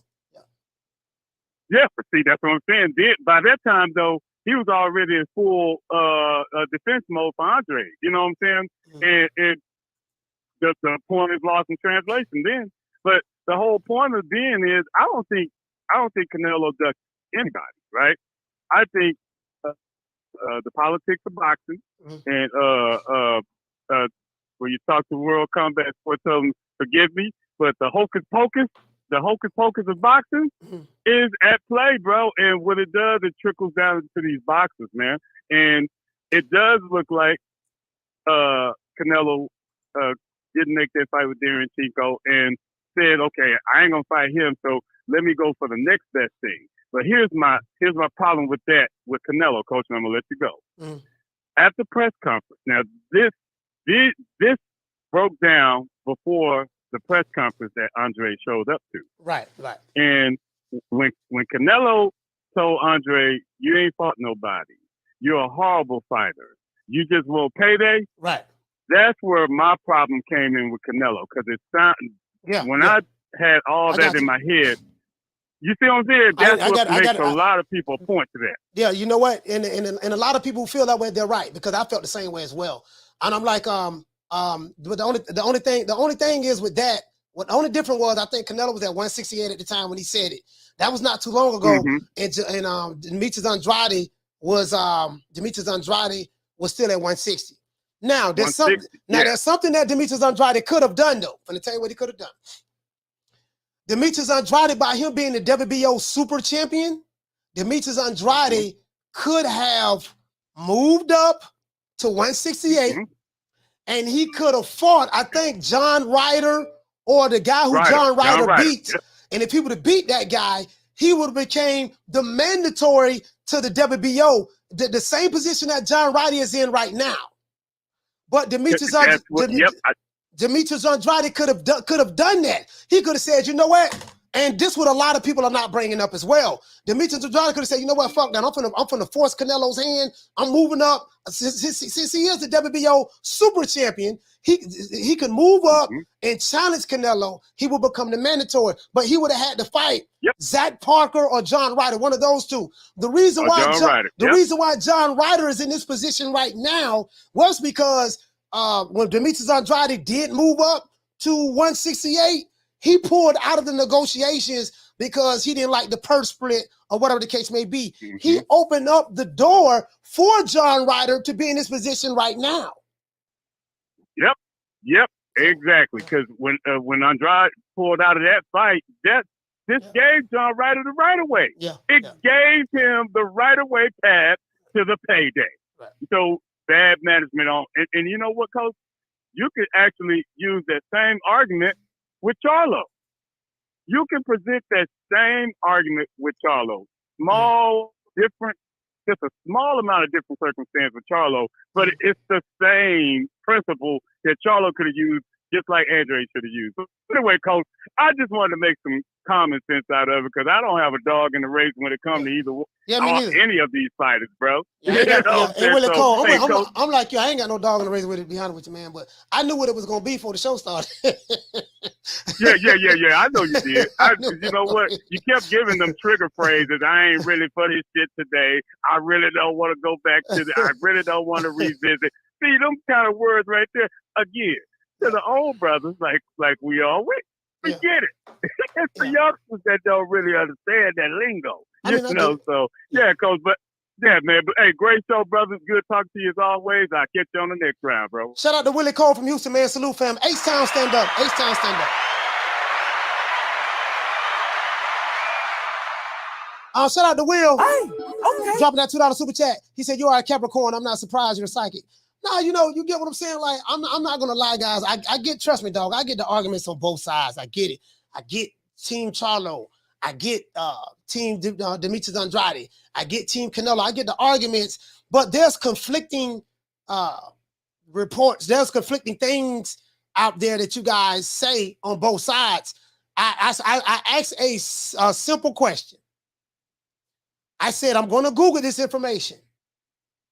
And I said that, are you guys cool with what we found on Google? You guys said no. You guys said yes. We're cool with it. I said, will you guys say, hey, okay, no, if you find something on Google, yada, yada, yada, we don't want to hear that. We're not going to accept that. The brother from New York says he doesn't want to accept it. The only problem is these are several articles are saying this. Boxing News 24, which is a pro PBC website. TheScore.com, ESPN.com. Okay, you say ESPN is a bias. Okay, what about Bleacher Report? I have some. As a matter of fact, I'm gonna show you something. This is what we have. You don't like ESPN? Do you like CBS Sports? You don't like CBS Sports? Do you like the Bleacher Report? All of these different sources are saying the same thing. TheScore.com, Boxing News 24, Sporting News, or the Sporting News ain't saying nothing. It's moving on to something else. These are different sources. So I'm saying, okay, if you don't like those sources, do you have any other sources that you can refer me to that I can use, that, to support your argument? And I'm not hearing anything. I'm hearing the same shit. You know what I mean? So let's give everybody a round of applause, guys.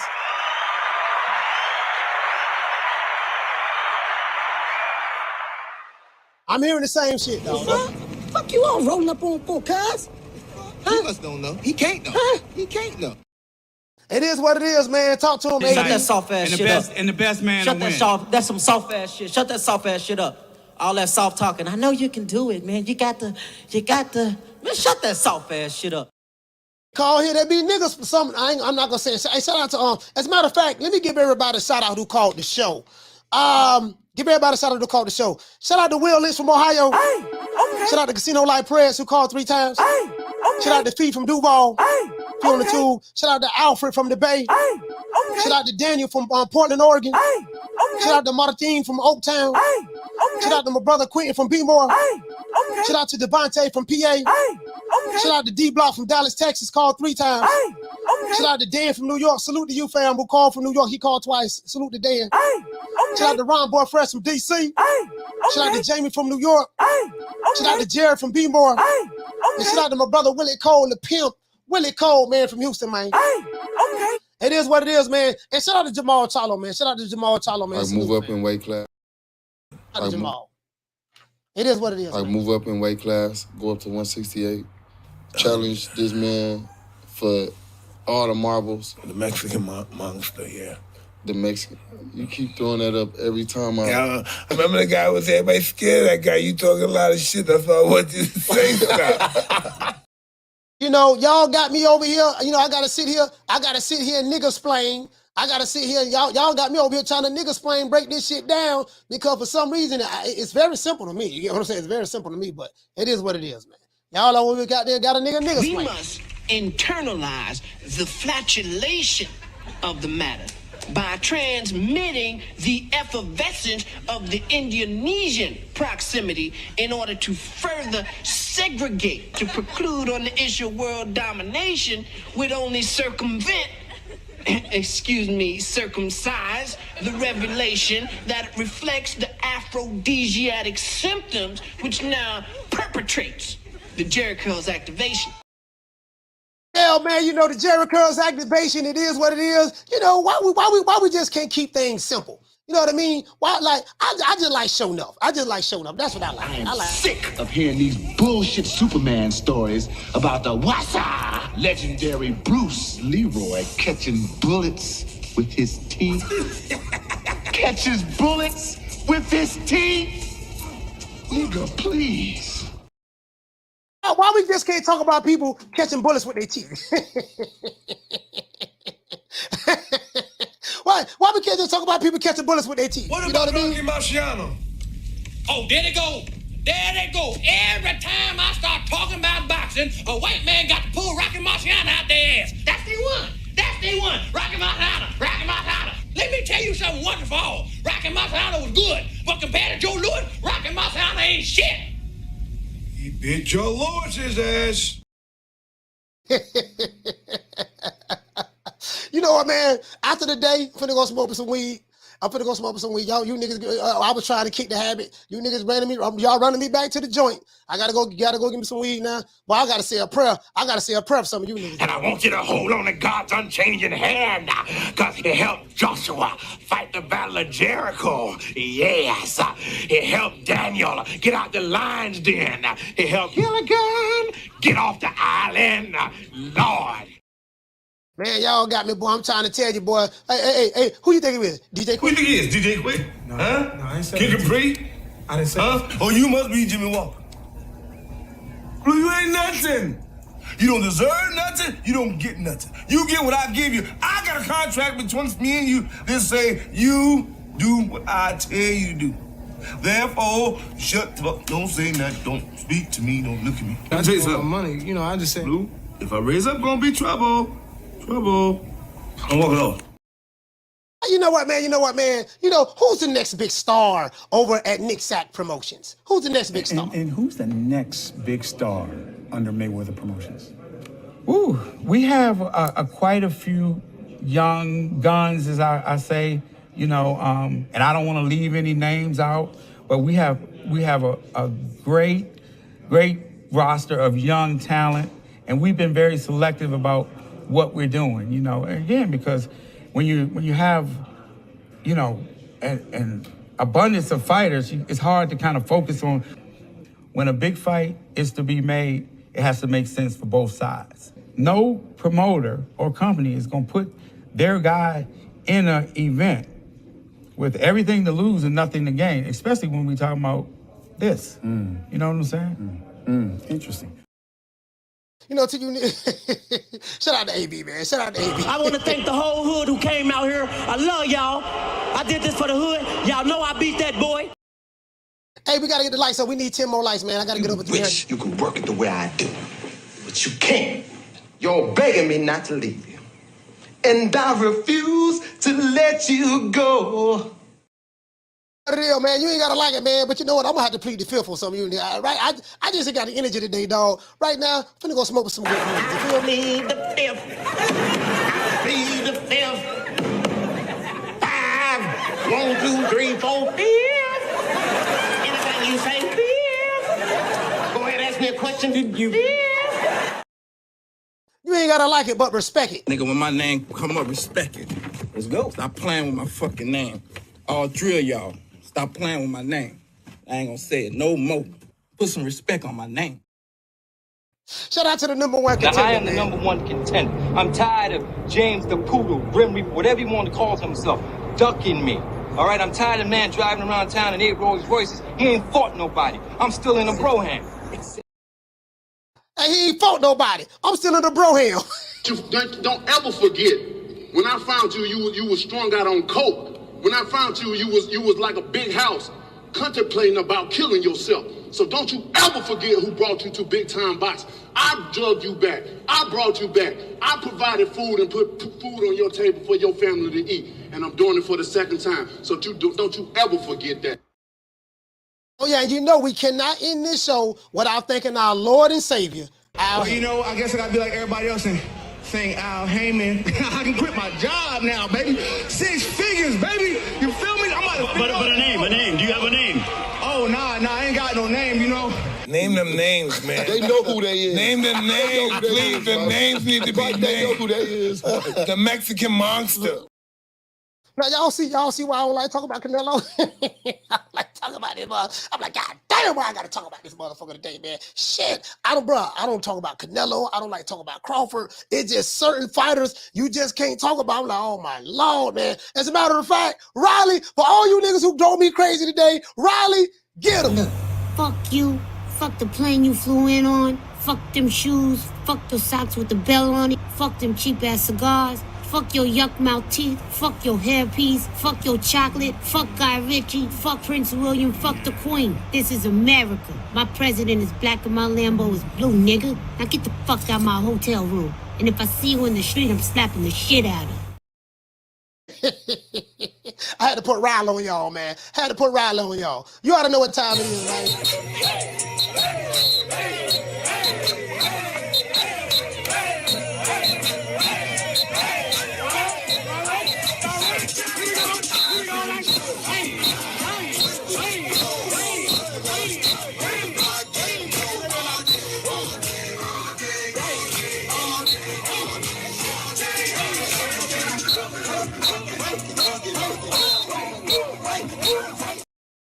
Hey, see you guys tomorrow. Tomorrow Friday. We're gonna have tomorrow Friday, right? I think tomorrow Friday. Yeah, I think tomorrow Friday. Today's be going by so fast. See you guys tomorrow. 3 o'clock Eastern Standard Time. We're gonna have a fire. I'm gonna drop another video. We're gonna have a fire show. Remember that, guys. I'll see you guys tomorrow, 3 o'clock Eastern Standard Time. You know my motto, don't meet me there, beat me there. Peace. And don't forget to check my video out, man. I dropped today. Go into my videos. I dropped the video today. It was I dropped the video today. I think it was Devontae Tank Davis doesn't have to fight Shakur Stevenson. And it was something of that sort. It was one of those videos. Check out my latest video today, man. See you guys tomorrow, 3 o'clock Eastern Standard Time. You know my motto, don't meet me there, beat me there. Peace. Man, I'm out of here, bro. Let's go.